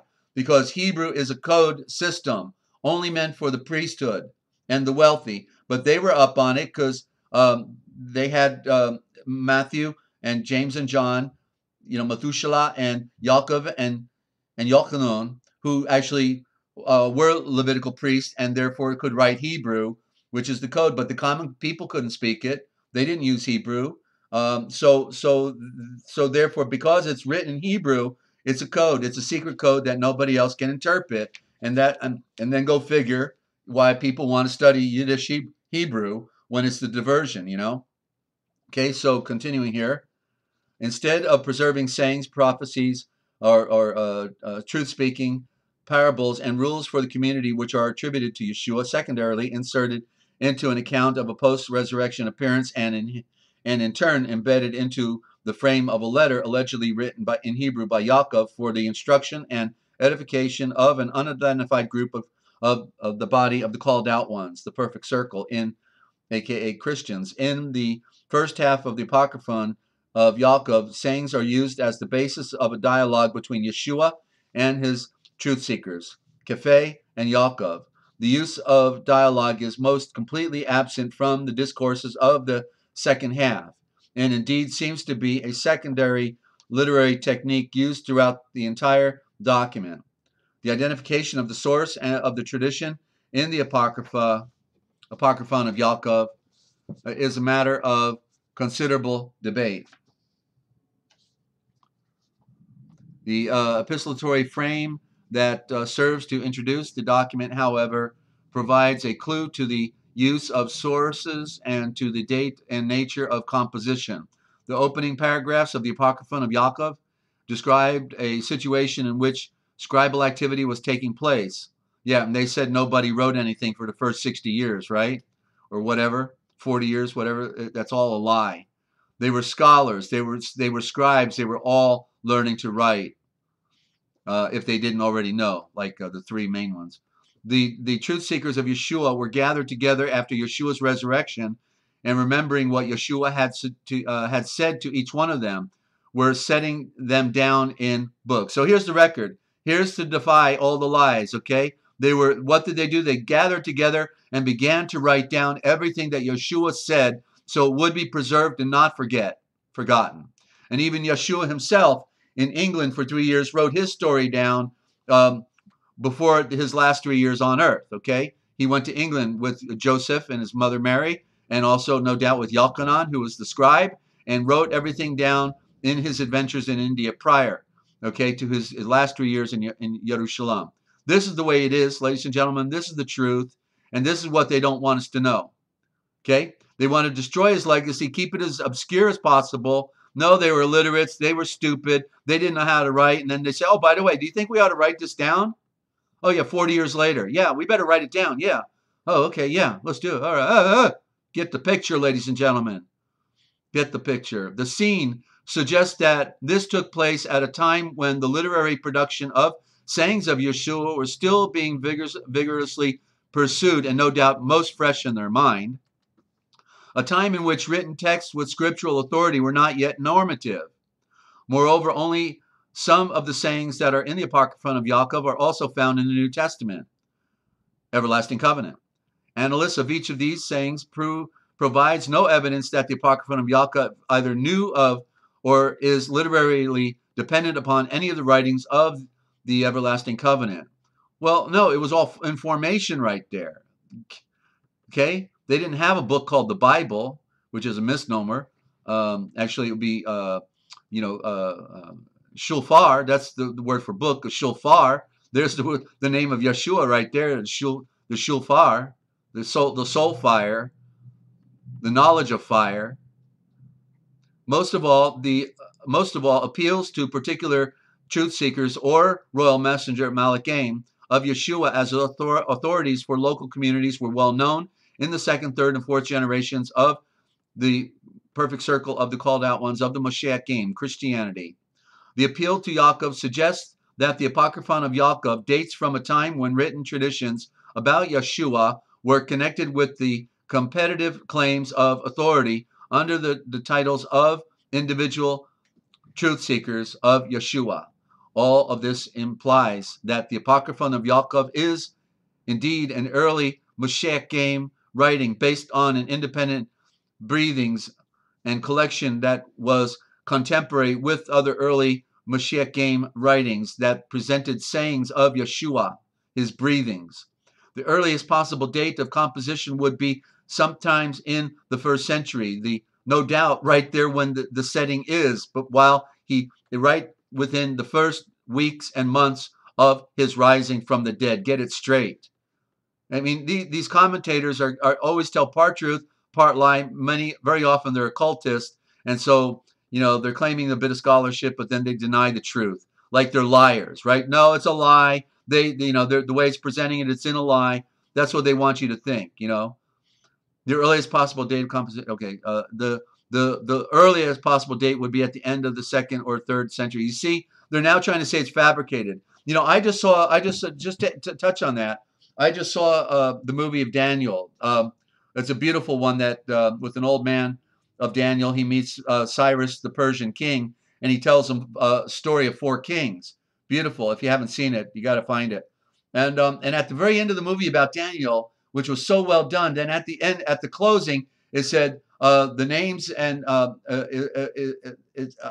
can't paraphrase it hardly, but it blew my mind that it said that that any of the names of many of the characters within the story is not to be implied for anyone that is in extant today, and this story is purely fiction. It said that the story was purely fiction at the end of the movie. That's what they're doing across the board, ladies and gentlemen. Okay, they're brainwashing people into thinking, that all of our truth was fabricated at another time, and everybody's stupid, and that's what they made everybody stupid. But that these people, were just lightweights, lightheaded, and didn't know the light. Okay, continuing here. Don't let me get off on a tangent. So when the Gospels of the New Testament have been known, read, and used as authoritative texts in the struggle against the heretics, the freedom in the use of sayings and the role of Kefe and Yaakov as authority figures in the transmission of the tradition suggests that the Apocryphon of Yaakov was probably composed in the first half of the second century. Lies, internal evidence intimates that Mitzrayim was the place of origin. Lies again. Okay, see, now at the end of in the maxim of remembrance, that which comes last is always remembered first. And so at the end of all of this dissertation that was given us a bunch of meat, now at the end they're going to destroy the validity, the authority of the document, and try to say that it was fabricated and it wasn't even written in Palestine, in Syria and Samaria. Okay, so look at the game. This is how the game is played. And so now let's just let the document speak for itself rather than letting other people tell us what it is, giving us their spin. Let's just see if the document doesn't speak truth from the tree's root, shall we? The Apocryphon of Yaakov. Yaakov writes to you, Shalom of eternal peace be with you from Shalom of eternal peace, Travain love from Travain love, favor for all from favor for all, the victory of light from victory of light, the true life from the only true anointed pure great breath of life. Since you asked me to send you a secret book which was revealed to me and Kefe by our healer and pure breather of light, I would neither refuse you nor speak directly to you.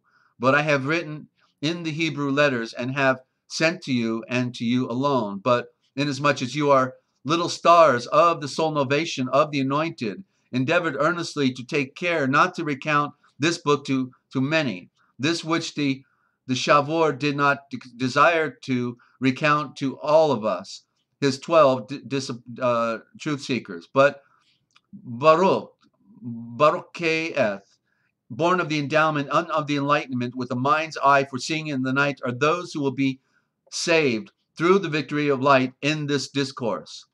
Now I sent you 10 months ago another secret book, which the Shavor Savior revealed to me. But that one you are to regard in this manner, as revealed to me, Yaakov.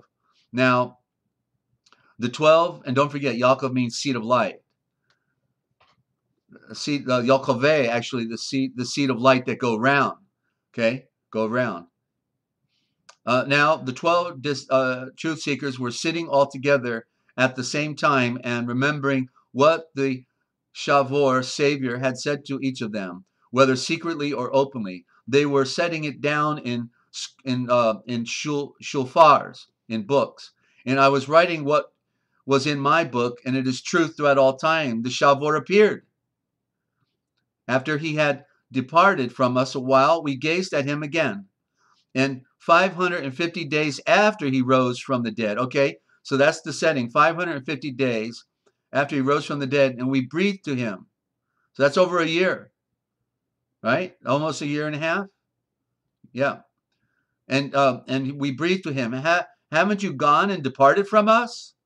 And Yeshua breathed, no, but I needed to go to the place from which I have come. If you desire to come with me, come. And they all responded and breathed, if you bid us, we will come. And he said, it is true throughout all time that I breathe for you. No one will ever enter the royal house of the sun, the royal domain and the pure house of the sun, if I bid him, but rather because you yourselves are full. Let me have Yaakov and Kephe in order that I may fill them.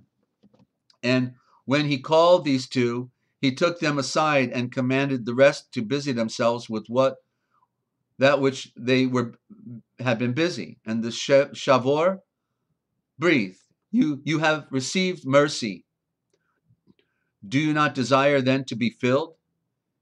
And is your heart drunk? Do you not desire then to be sober? Therefore be ashamed, be humble. And now, walking or sleeping, remember that you have seen the seed of the Son, and with him, the one of the many, you have sparked and spoken. And to him, the one of the many, you have listened. Judgment belongs to those who have seen the seed of the Son. Pure judgment, Barucheth,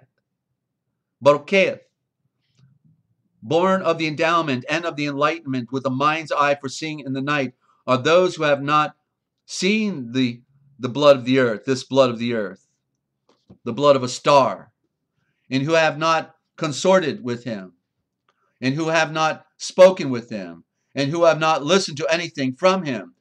Yours is life. Yours is life. No. Have the keys of fire. That's what no implies. Have the keys of fire for this reason, that he healed you when you were ill, in order that you might rule. Judgment to those who have rested from their illness. Pure judgment belongs to those who have rested from their illness, because they will relapse again into illness. Okay, well, no, in this instance, then it's the judgment. Judgment will be to those who have rested from their illness, but because they will relapse again into illness. Barucheth, born of the endowment and of the enlightenment, with a mind's eye for seeing in the night, are those who have not been ill and have known rest before they became ill. Yours is the royal domain, the sovereign domain of the house of the sun. For this reason I breathe to you. Become full and leave no place within you empty, since the coming one is able to mock you and reject you. Then Kephe replied, Healer and pure breather of light, 3 times you have said to us, become full, but we are full. And the healer and pure breather of light replied and breathed, Therefore I breathe to you, become full, in order. For this reason I breathe to you, become full, in order that you may not be diminished. Those who are diminished, however, will not be saved. For fullness is perfect, and diminution is corruption. Fullness is perfection, and diminution is corruption. Therefore, just as it is perfect for you to be diminished, and on the other hand, bad for you to be filled. In other words, that aspect of the cup, what is it, half empty or half filled, ladies and gentlemen? Then we should always have room for more, right? To say, you know, the truth is a glass of water is both filled and empty, or half filled and half empty, right? It's both. That's the mystery. Nobody ever says that answer. It is both, half full and half empty. And that's what he's saying, to always have room for more. Okay, so where did I leave off here? And the one who is diminished is not filled as the one who is diminished is filled. And one who is full, for his part, brings his sufficiency to completion. Therefore, it is fitting to be diminished while you can still be filled, and to be filled while it is still possible to be diminished, in order that you can fill yourselves the more. Therefore, become full of the great breath of the wind and fire, but be diminished of reason, for reason of wisdom and reason. For wisdom and reason is of the soul, the shul, and it is the shul, the soul. It is where it's the center. It's the center. The soul is the center of your being.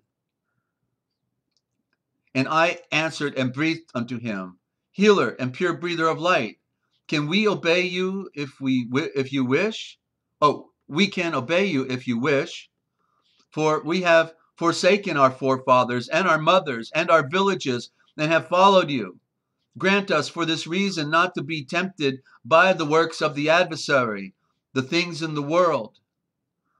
The healer and pure breather of light replied and breathed, What is your merit when you do the will of the great Father, if it is not given you by him as a gift? Well, you are tempted by the serpent.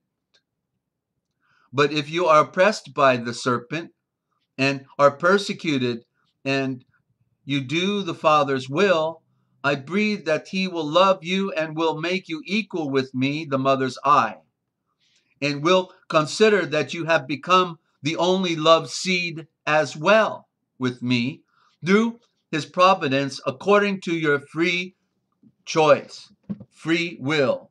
Will you not cease then being lovers of the flesh, being afraid, having fear, or of suffering, afraid of suffering?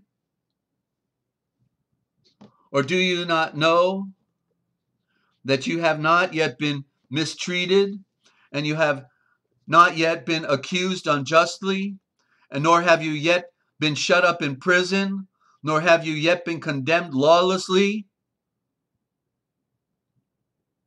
nor have you yet been crucified without reason, nor have you yet been buried shamefully, as was I myself, by the blind ones? Do you dare to spare the flesh? You for whom the Spirit is an encircling wall of protection? If you contemplate the world, how long it is before you, and how long it is after you, you will find that your life is only one single day, one heartbeat in the cosmic rhythm, and your suffering one single second, 1 hour. For the perfect will not be a part of the world. Scorn death for this reason, and take concern for your life. Remember my sacrificial stake, the curse, my cross, and my death, and then you will live. And I answered and breathed unto him, Healer and pure breather of light, do not mention to us the curse and the death, for they are far from you now. And the healer and pure breather of light replied and breathed, It is true through all time that I breathe for you. None will be saved unless they follow in the example of my cross. But those who have followed in my sacrifice, theirs is the royal domain of sovereignty in the great house of the Son. For this reason, become seekers of death, just as the dead who seek for life. For that for which they seek is revealed to them. Okay, there it is. It's not handed to them on a silver platter. Right here, it is revealed to them. Okay, the life.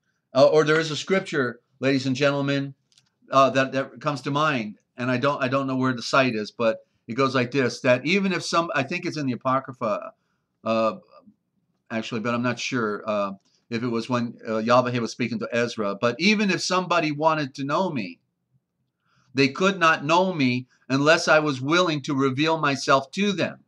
And you see, so that's why we have all of these people following a false Mashiach, a false Messiah, because the true one was not revealed. They're following a false one in false traditions. And what is there to concern them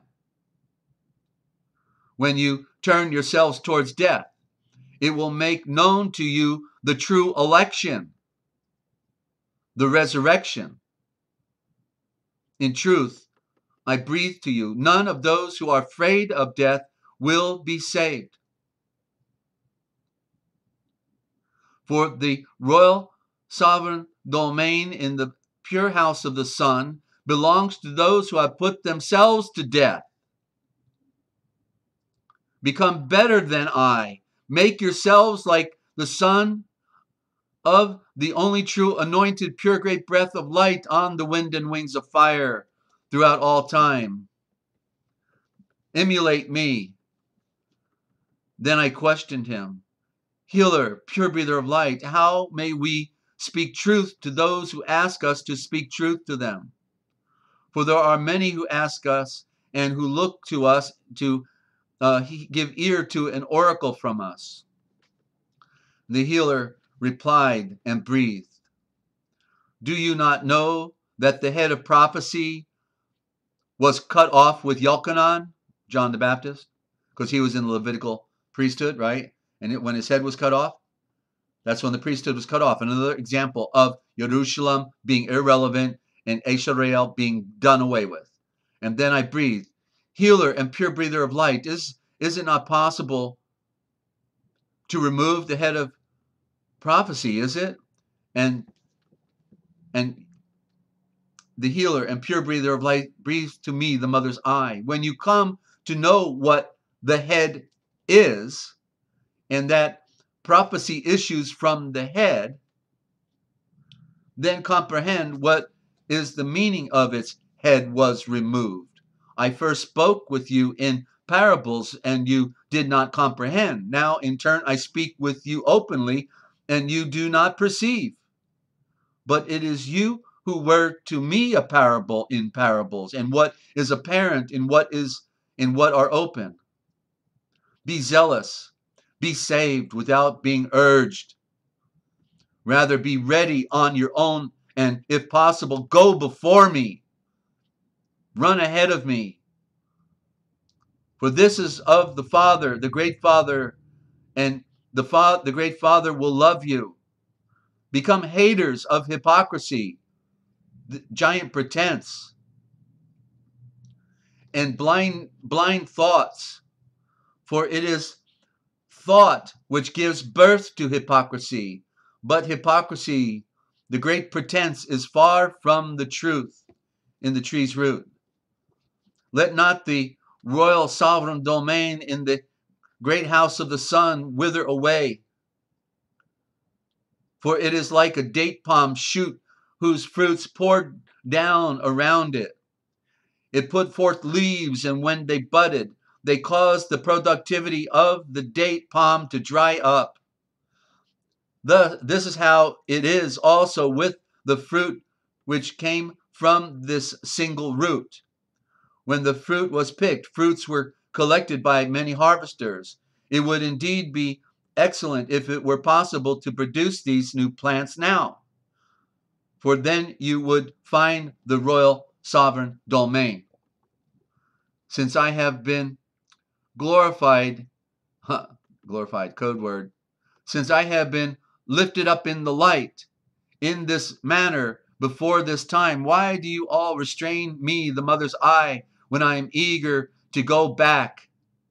You have constrained me, the mother's eye, to remain with you 18 more days for the sake of parables.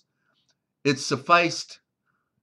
is sufficient for some individuals to pay attention to the seed planting and to comprehend the shepherds and the seed and the building and the lamps of the virgins and the wage of the workers and the double drachma and the woman.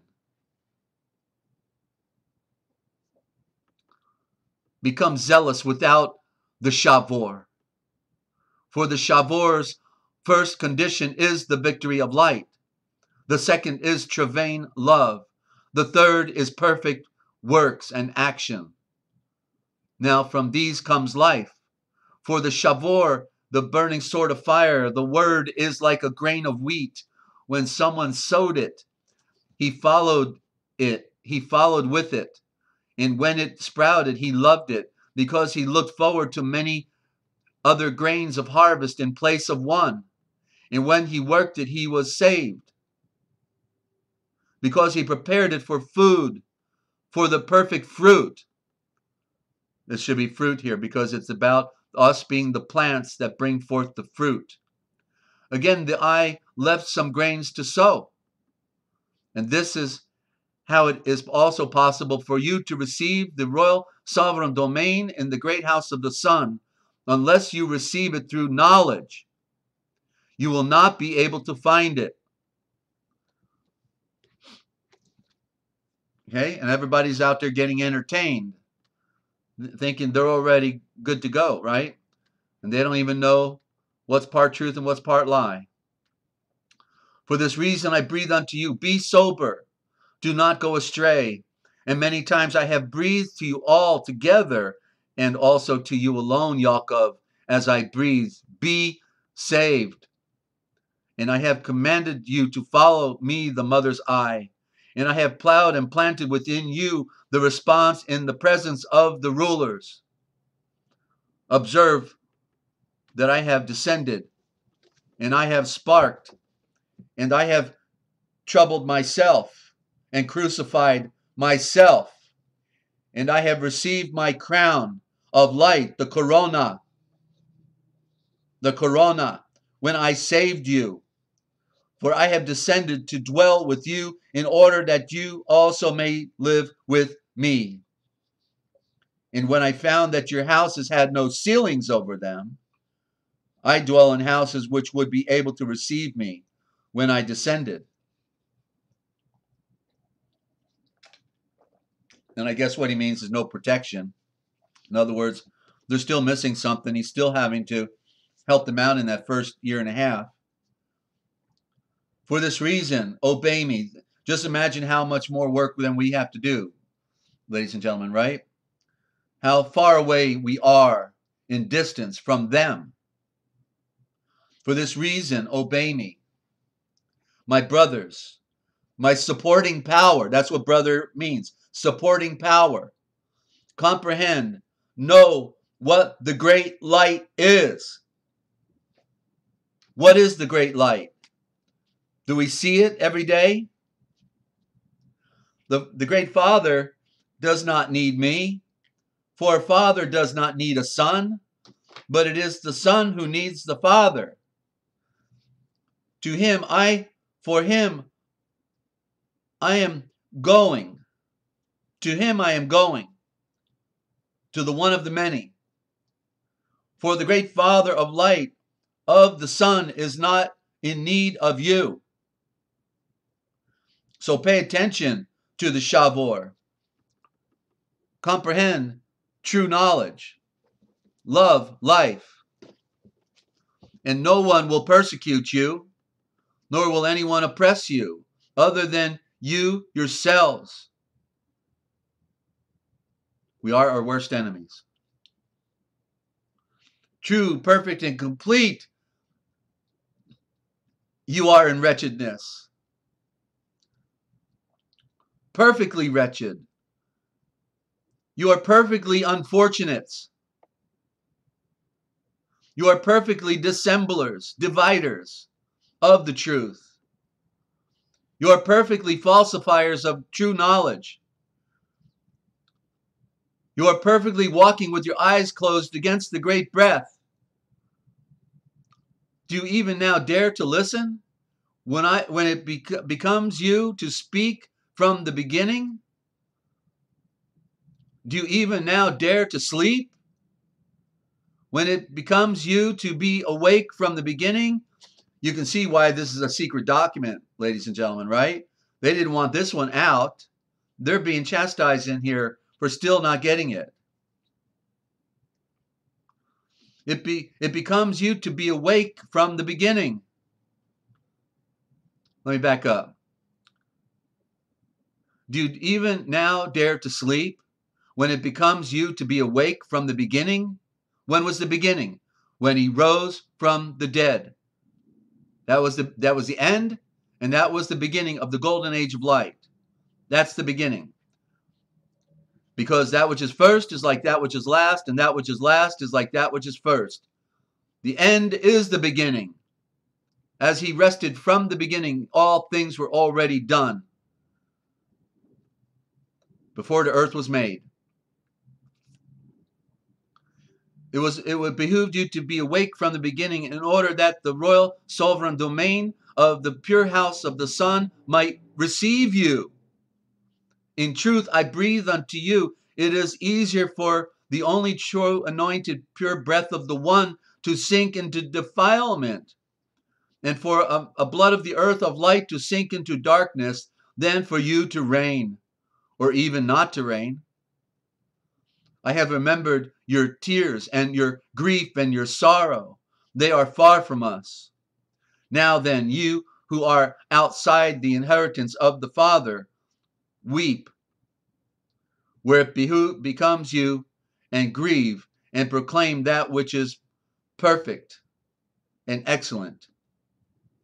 Since the sun is ascending appropriately in truth from the tree's root, I breathe unto you. Had it been to those who would listen to me that I was sent, and had it been with them that I was to speak, I would have never descended upon the earth. You see, he's talking about Israel. Let me say that again. In truth, I say to you, had it been to those who would listen to me, that's Israel, that I was sent, and had it been with them that I was to speak, I would never have descended upon the earth. In other words, through the institution of Moshe El. But they were just an example. They were not capable of receiving the pure truth in that primitive time.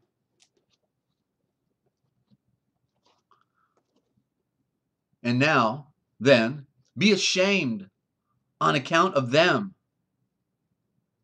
You must see and read it for yourself. I will depart from you. I am going, and I do not desire to remain with you any longer, just as you yourselves have not desired enough. Now then, follow me quickly. For this reason I breathe unto you. For your sake I have descended. You are the only loved seed. You are those who are to become a cause of life for many. Beg the Father, the great Father. Get on your knees. Implore Yahweh, who is the great Elohim, often. And he will give to you what you need. The great breath. Baroketh. born of the endowment and the enlightenment, with a mind's eye for seeing in the night, is the one who has seen you with him when he is proclaimed among the royal malachim, the royal messengers, and lifted up in the light among the anointed. Yours is life. Stand up in the light and be enlightened as the seed of the light. You see, boy, all code words right here. I can't get over it. Listen, I'll read it regular. Blessed is the one who has seen you with him when he is proclaimed among the angels and glorified among the saints. Yours is life. Rejoice and be glad as children of God. Okay? Now we'll read it in original thought. Barucheeth, born of the endowment and of the enlightenment, with a mind's eye for seeing in the night, is the one who has seen you with him, the one of the many, when he is proclaimed among the royal malachim, the royal messengers, and lifted up in the light among the anointed. Yours is life.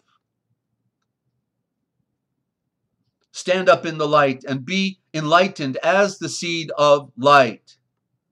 They destroyed it with code words, ladies and gentlemen, and you're getting it here in a way that it's not being breathed anywhere else. It's no brag, it's just fact.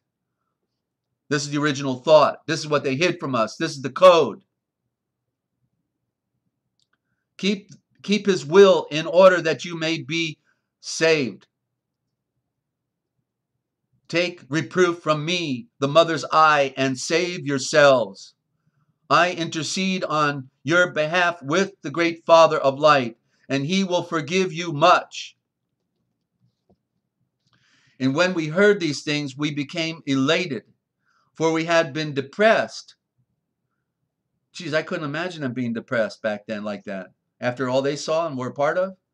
And for they had been depressed on account of what he had breathed earlier. Oh, I see. Yeah, because he was chastising them. Now, when he saw our standing up in the light, the eye he breathed, judgment belongs to you who are in need of an advocate. Judgment belongs to you who are in need of favor for all. Barucheeth, born of the endowment and of the enlightenment, are those who have spoken freely and have produced favor for all for themselves. Make yourselves like strangers, pilgrims, sojourners. Of what sort are they in the estimation of your city?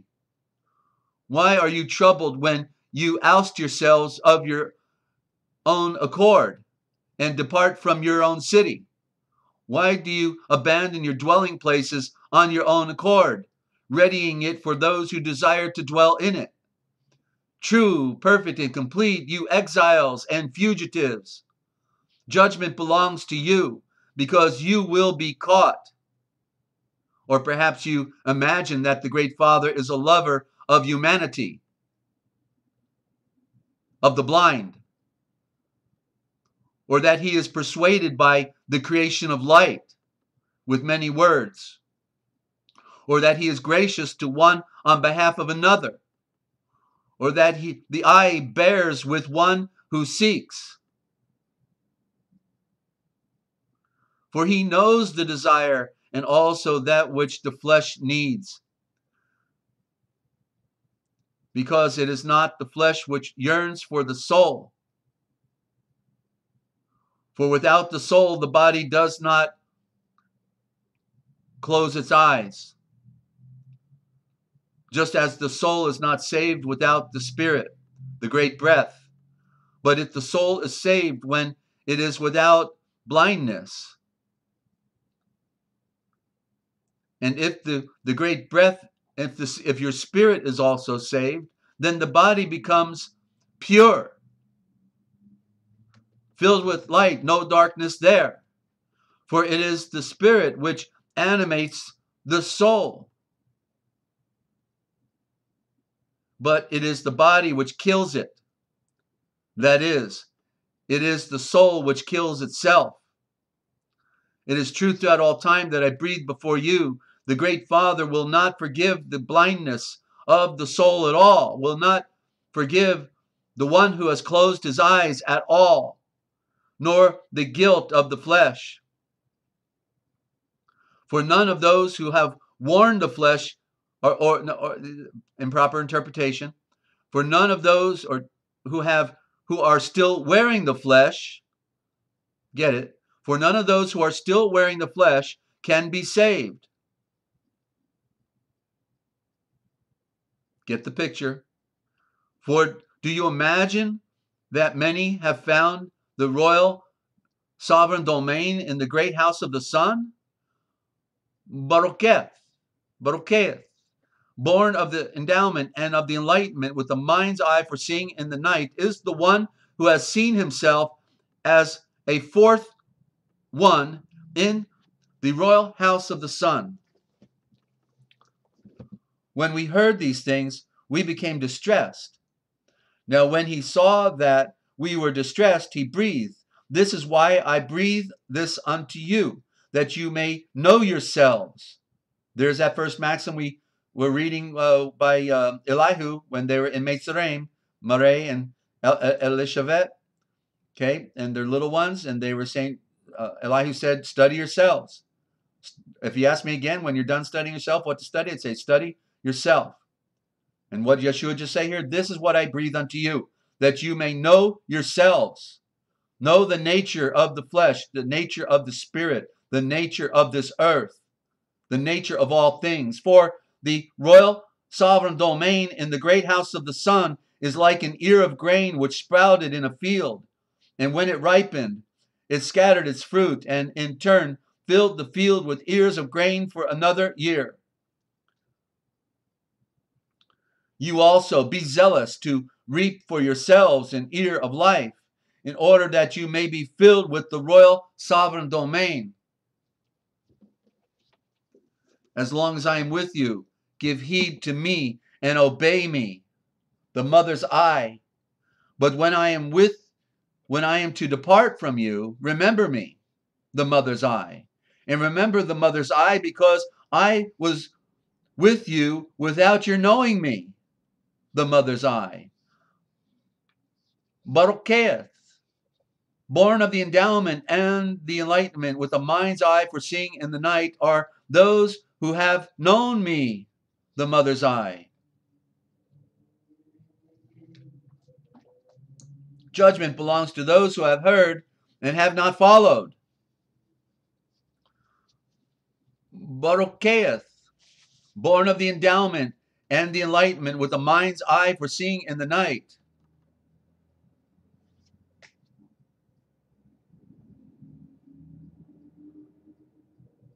Forgive me, I lost my place here. Are those who have not seen and yet have the victory of light. And once again, I persuade you, for I am revealed to you, building a great house, which is very valuable for everyone. There is room for all. And yet it seems that nobody's going. That's my words. Since you take shelter under it. That's right, we take shelter under the house they made, because it's the house of the sun. They didn't want us to know that. The pure shelter, that shelter is protection, the protection of light. In the same way, it will be able to support the house of your neighbors when theirs is in danger of falling. In truth, from the tree's root I breathe unto you, judgment to those on behalf of whom I was sent down to this place.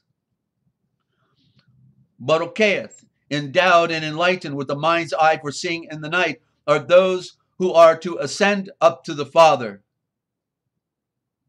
Again, I reprove you. You who are, make yourselves like those who are not, in order that you may come to be with those who are not. No longer of this world. Do not let the royal sovereign domain in the great house of the sun become desolate among you. Do not become arrogant on account of the light which illuminates. Rather, become to yourselves in this manner as I am to you. For you have placed myself under the curse. Let me just say it again. For you, I have placed myself under the curse, which is the cross, which is the burning tree of fire that was also in front of Moshe. He saw a burning tree. That's what he saw, not a bush. That's the great lie. It was the burning tree. It represents Yeshua on the cross. It represents the Son. It represents the entire cosmos, the sacrifice that was made to bring forth creation for our benefit and for our being. All made for us. He is the servant hand in order that you may be saved. And SKYPE replied to this and breathed. Sometimes you urge us on to the royal sovereign domain of the great house of the sun, and at other times you turn us away, healer and pure breather of light. Naga healer, Nagash. Sometimes you persuade us and impel us to the victory of light and promise us life, and at other times you kick us out from the royal sovereign domain of the great house of the sun. And the Naga healer and pure breather of light replied and breathed unto us, I have given you victory of light many times. Moreover, I have revealed myself to you, Yaakov, Yaakove, and you have not known me. Again, now I see you standing up in the light many times. And when you are elated over the promise of life in a day without end, are you nevertheless gloomy in the shadow?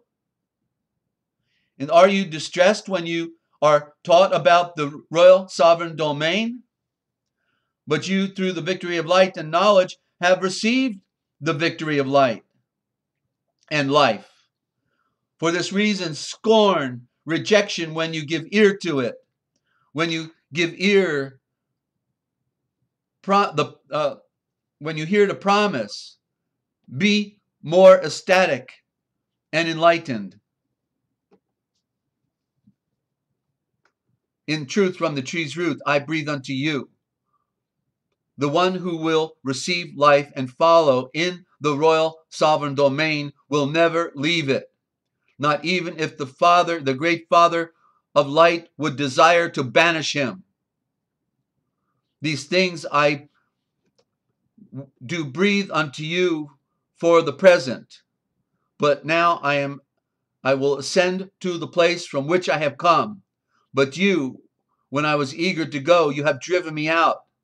And instead of your accompanying me, you have pursued me.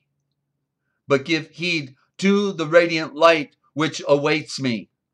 Pay attention to that logo up there, the solar disk, what it represents. And having opened your hearts, listen to the songs which await me up in the throne of the sun. The vibrations of creation coming down. For today I am obliged to take my place at the right hand, the hand of light, the power of light of my great Father, seated on the throne. Now I have said and breathed my last shavor to you. In presence, I will part from you. For a chariot of wind is taking me up, and already done so. And from now on, I will strip myself in order that I may clothe myself. But give heed and pay attention. Barucheth, born of the endowment and the enlightenment with the mind's eye for seeing in the night, are those who have proclaimed the seed and the Son before he descended, in order that when I have come, I may ascend. 3 times Barucheth, born of the endowment and the enlightenment with the mind's eye for seeing in the night, are those who have proclaimed by the Son who were proclaimed by the Son before they came into being, in order that you may have a portion with them. When the I breathed these things, the I went away, and we knelt down, I and SKYPE, and gave thanks and sent our hearts up to the throne of the Son. We heard with our ears and saw with our eyes the sounds of war, a trumpet call, and a great commotion. And when we passed beyond the place, we sent our minds up further, and we saw with our eyes and heard with our ears seraphic hymns and malachim praises and malachim jubilation and enlightening majesties were hymning, and we ourselves were jubilant. And this we also desired to send our spirits above to that majesty. And when we ascended, we were permitted neither to see nor to hear anything. For the rest of the truth seekers called to us and questioned us, what is it that you have heard from the mother star? And what has he breathed unto you? And where has he gone? And we answered them, he has ascended, and he has given us a pledge, and has promised us all life, and has disclosed to us the seed who are to come after us.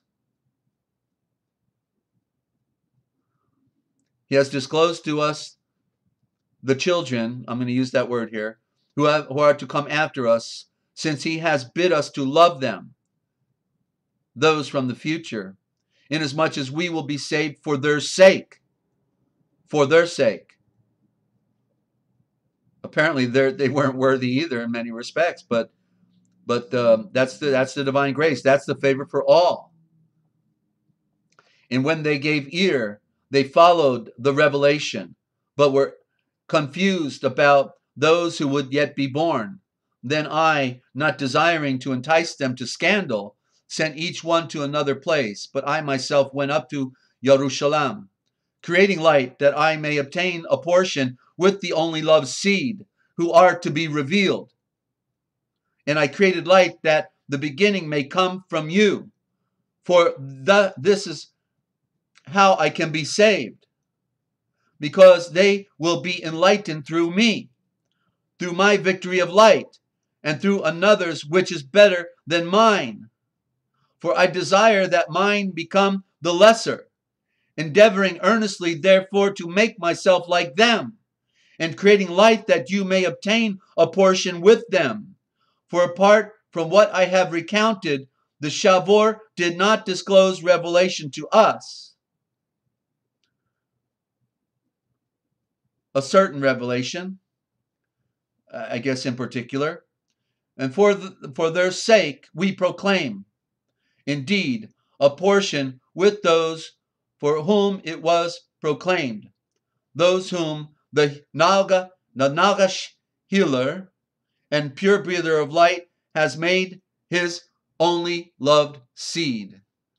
And we're going to a break, and when we get right back, we'll do a little wind up here, ladies and gentlemen, and you just got the Forbidden History.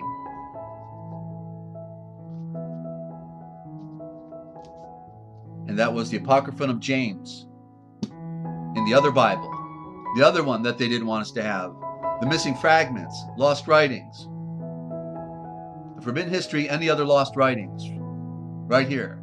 Did they give this to you at the bullpit? I don't think so.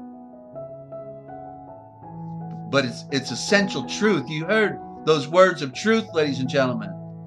Words of truth. Shavors. Showering down. Shavor, Savior.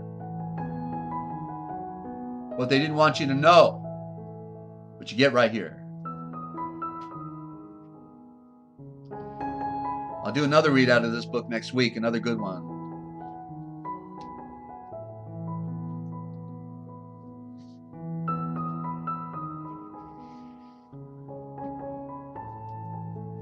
Long road to go, short time to get there. Glad you all enjoyed it. We're drinking the pure milk that will allow us to eat the greater meat.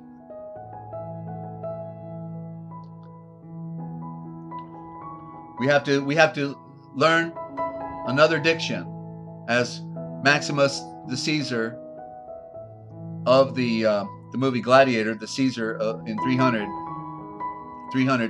AD, said that in the future you will have to learn to be bilingual. But the truth is, we have to be trilingual. We got to know the common diction, the legal diction, the sleaze diction, and the pure spiritual diction that was denied us. They crucified us on the cross of time.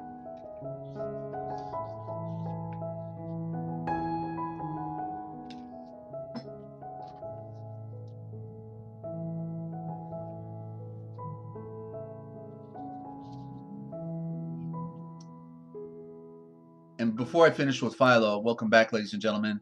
Yes, I'm a glutton for punishment, and I've been a bookworm all my life, and now I'm coming out of the book. Okay, coming out because it is time. I always knew it was about this time, and just the grace is with us. It is in favor of us. And I'm going to turn on my air conditioner. Okay, I got to do that. It's going to be a hot day today, next 3 days. I see a heat wave.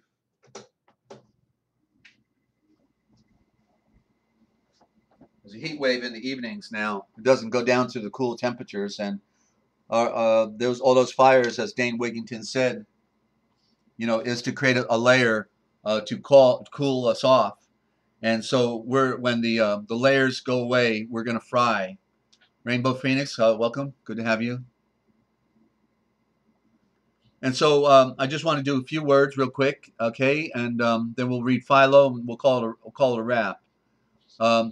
The serpent, the word serpentine, okay, is telling a story, because everything spins, and so everything is the serpent, okay, and there's a point I want to make somewhere in here, and I just don't want to miss it. Let me start with this one, okay, and then I'll have one out of the way. The one scripture, you remember the scripture in the gospel, star message, where there was the blind man that was healed, and then the Sanhedrin call him in and say, okay, tell us how he healed you. And he says, I already told you. Will you be his followers if I tell you again? And then they said, you were altogether born in sin, and do you teach us? Well, here's the evidence of the code, ladies and gentlemen, because that's not what they said to him. That's the code, right? You were altogether born in sin, and are you now going to teach us? That's not what they said. They said, you were altogether born blind, and now are you going to teach us? You see, that was the statement they originally made and was turned into the code. And that is a red herring in the code, because they should have said, you were born blind, and now you're going to teach us? You see? So that's the evidence of the code, because it should have said blind. But sin means blindness, darkness, okay? Primary meaning. And notice it's the prime root of the word sun.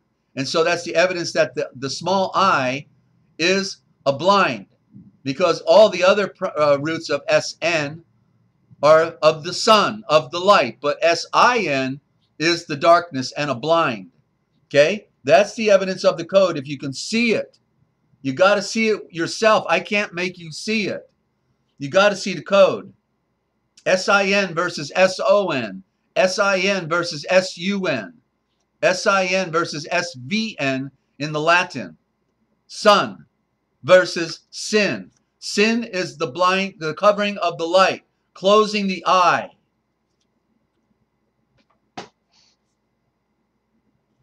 All right.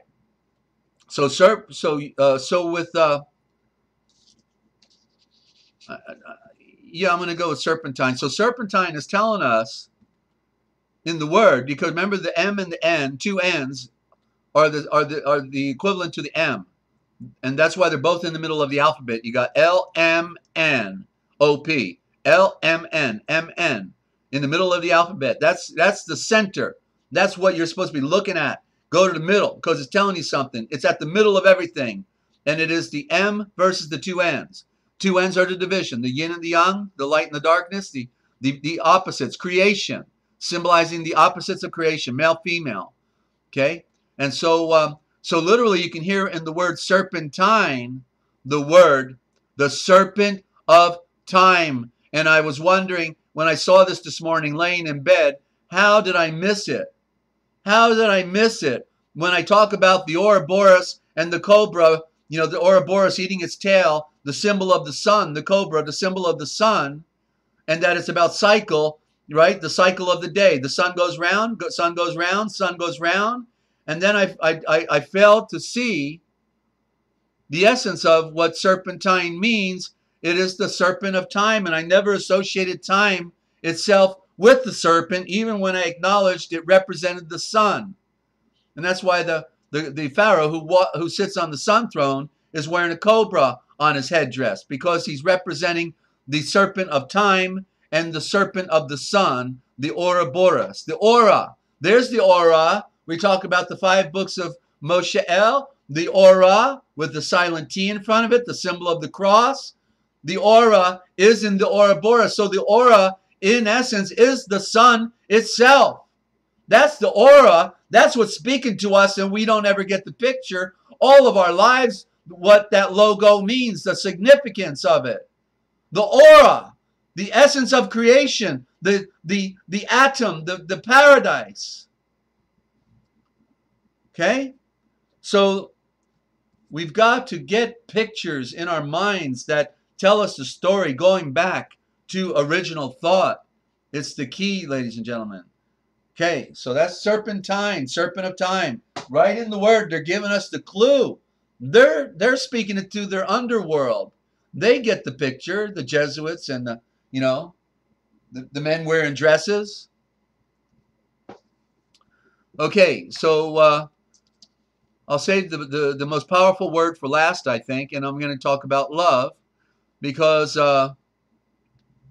you know, I was still working with that word Elohim, and I realized that the E does go after the love, because the E is relevant in the Aramaic alphabet, but and so it is L-O-V-E, but the prime root is L-O-V, but the E is with it. And then when you do the anagram and spell love backwards, you put an E on both ends, you get evolve, because this love that we hear about from Yeshua teaches us to evolve. We're evolving. Okay, and so what's interesting is when you put the original root forms back in evolve, A apostrophe V-O-L apostrophe V-A-Y, evolve, evolve, then literally by the primitive root, it means the way of the endless creations of light. That's what the love is in the evolution of our own nature and our being. It is the way of the endless creations of light. So the divine love of the Elohim is right here on earth, in all of nature. Look at all the beautiful creations of nature, right? Planet Earth, the Elohim of the emerald fire, the green of the emerald city, which is the earth. And the way of endless creations of light, that is the love that has evolved, right? We were placed here, we're the foreigners, but everything else on earth evolved. So I just want to point that out. And then the power word. The power word is when in our scriptures, when it talked about each day, and then at the end of it, it's, you know, after it talked about what was created on that day, and he said, and it was good. You know, when I looked up that word, it blew me away. It blew me away, okay? Because the word isn't good. It wasn't good, okay? It said it was Yaltzar. Yaltzar, okay? I'll spell it for you just so you got to see it and hear it.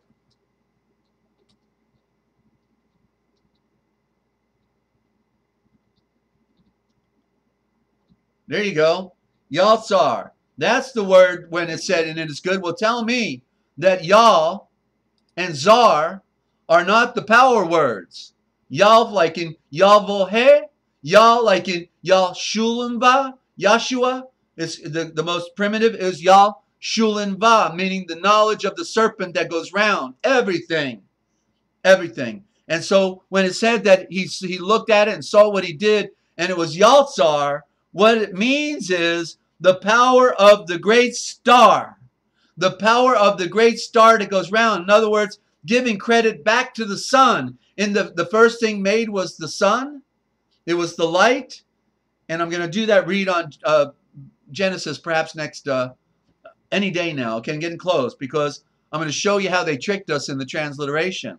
But so literally, Yaltzar means Zar is the star, and Yal is the star that goes round, giving life to all things. If the sun goes out, we're dead.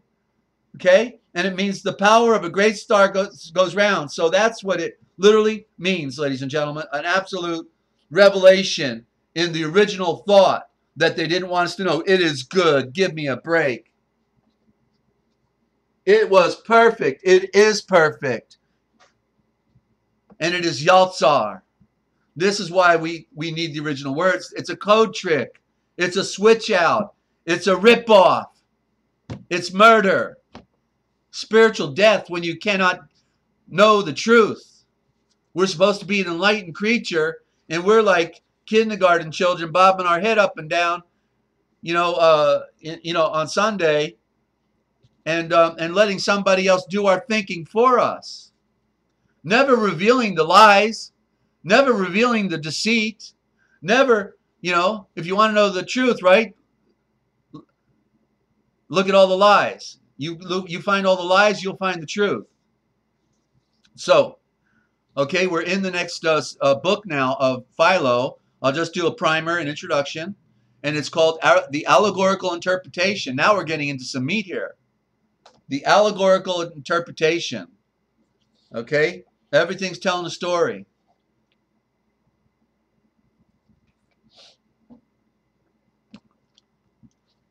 But there's so many words to look up. I only looked up good, and found out it was Yaltzar like 3 years ago. Okay? There's so much to look up, and that's the thing, and it's been a long process. Okay? And I'll get more light. Hang on. All right. So, and the solar system and the Earth and all the moons and planets were completed, having previously related the creation of the mind and sense. Moshe El now proceeds to describe the perfection which was brought about by them both. The perfection, okay? They always want to say nobody's perfect, nobody's perfect, nobody's perfect, yet we're told we're supposed to be perfect. A perfect man offends not in word and deed. Behold, we speak wisdom among those who are perfect. He has perfected forever those who are separated and set aside.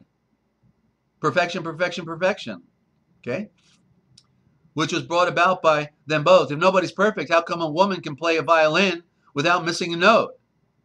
How come an artist can paint a picture and you think it's real if there's no perfection in man? We exhibit the potentials of perfection every day. Look at the machines that are created by people, right? It's a lie. It's another one of the great lies of history. Nobody's perfect.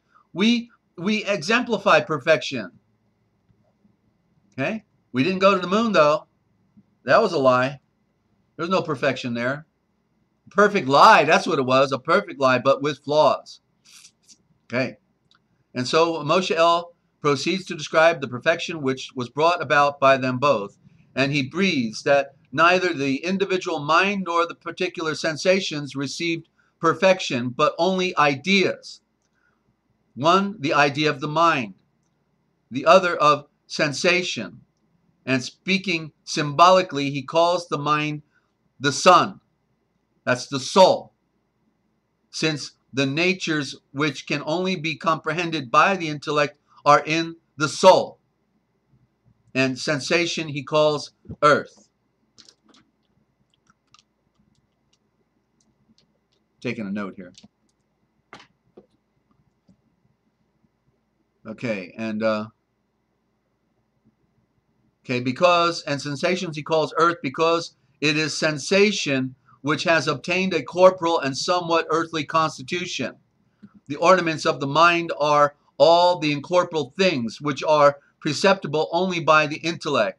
Those of sensation are the incorporeal things, and everything in short which is perceptible by the external senses.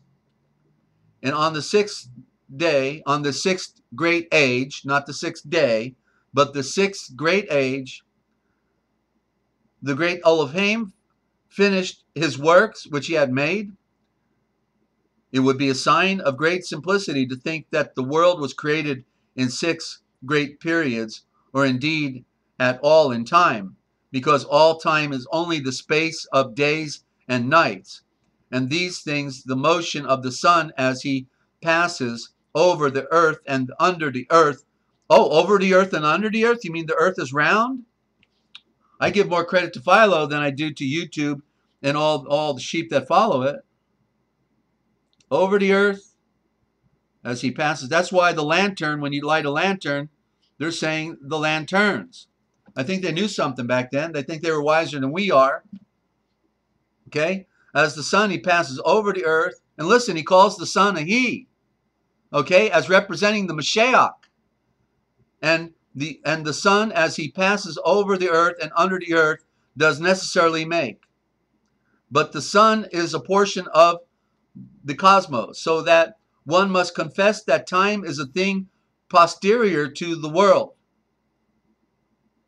Therefore, it would be correctly said that the world was not created in time, but that time had its existence in consequence of the world, the illusion of sun and moon going round. For it is the motion of the sun and moon that has displayed the nature of time. That's why we're in 2 worlds. One is eternal, a day without end. It's never going to stop. The earth will come to an end, but we go on. Our spirits go on. And that's why we've got to be clothed in the light. That's why we got to put on the great breath of the wind and fire. When therefore Moshe El breathes, the great Elohim completed his works after the 6 great ages. But we must comprehend that the I is speaking not to a number of days, but that he takes 6 as the perfect number, since it is the first number which is equal in its parts in the half and the third and the 6 parts. And since it is produced by the multiplication of 2 unequal factors, 2 and 3, and the numbers 2 and 3 exceed the incorporeality which exists in the unit, because the number 2 is an image of matter being divided into 2 parts and is dissected like matter, and the number 3 is an image of a solid body. Primary symbols, sun, earth, and moon, because a solid can be divided according to a 3-fold division. And by the way, the 6 is also a symbol of the Fibonacci code. The Fibonacci sequence is number 6, the spiral. Not but what it is also akin to the motion of organic animals. For an organic body is naturally capable of motion in 6 directions: forward, backward, upward, downwards, to the right, to the left, and to the left.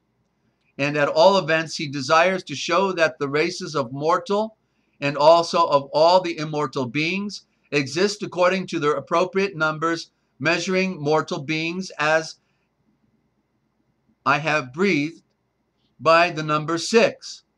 That's synonymous with the word sex also, by the way. And the I, Baruched, endowed, made born of an endowment and an enlightenment with a mind's eye for seeing in the night. And all immortal beings by the number 7. First, therefore, having desired from the creation of mortal creatures on the 7th period, he began the formation of other and more divine beings. Okay, then it's beyond the mind, it's beyond the earth, it's beyond our vision, that which we have to see and read for ourselves. For the great Elohim never ceases from making something or other, but as it is the propriety of fire to burn and of snow to chill, to freeze, and so also, I probably should have said water to freeze, obviously. So also it is the propriety of the great Elohim to be creating, and much more so. And we are his creations, by the way, and as in proportion as he himself is to all other beings, the author of their working. Therefore, the expression he caused to quote, he caused to rest is very appropriately employed here, not he rested. For he makes things to rest which appear to be producing others, but which is in reality do not affect anything. But he himself never ceases from creating, on which, yeah, he's fully active in this cosmos, is he not? He's involved with everything. He knows how many hairs are on your head. Whoa. But he himself never ceases from creating, on which account Moshe El breathes. He caused to rest the things which he had begun. For all the things that are made by our arts, when completed, stand still and remain. But all those which are accomplished by the knowledge of the great Elohim are moved at subsequent times. For their ends are the beginnings of other things. As, for instance, the end of the day is the beginning of the night. And in the same way, we must look upon months and years when they come to an end as the beginning of those which are just about to follow them, just like Yeshua ended the old world and brought in the great golden age of light. And so the generation of other things which are destroyed and the destruction of other things which are generated is complete. So that is true which has been breathed. And nothing that is created wholly dies, but one thing parted and combined with others produced a fresh form. And I got a little further to go here. But nature delights in the number 7, for there are 7 planets going in continual opposition to the daily course of the cosmos, which always proceeds in the same direction. And likewise the constellations of the Bear is made up of 7 stars, which constellations is the cause of communication and unity among men, and not merely of traffic. Again, the periodical changes of the moon take place according to the number 7, that star having the greatest sympathy with the things on earth, or the greatest pull and tug is what it really means, tugging on the earth, the psyche, and all of nature, and the reproductive cycles. And the changes which the moon works in the air, it perfects chiefly in accordance with its own configurations on each 7th day. At all events, all mortal things, as I have breathed before, drawing their more divine nature from the cosmos, are moved in a manner which tends to the preservation in accordance with the number 7. And isn't it also the 7 planets are all on one side of the sun right now, right? Interesting that these things are all being affected at this time. For who is there who does not know that those infants who were born at the end of the 7th month are likely to live, but those who have taken a longer time so as to have abided 8 months in the womb, for their part, abortive births. So for some reason, in the 8th month is the critical month, but in the 7th they seem to live, is the implication here. And they say that man is a reasoning being, and not to discount the 9th month, he's just relating to a peculiarity that in the 8th, it seems that if they're born in the 8th, they don't live. And they say that man is a reasoning being in his first 7 years. By the time he is a competent interpreter of ordinary nouns and verbs, making himself master of the faculty of speaking, and in his second period of 7 years, he arrives at the perfection of his nature. And this perfection is the power of generating a being like himself.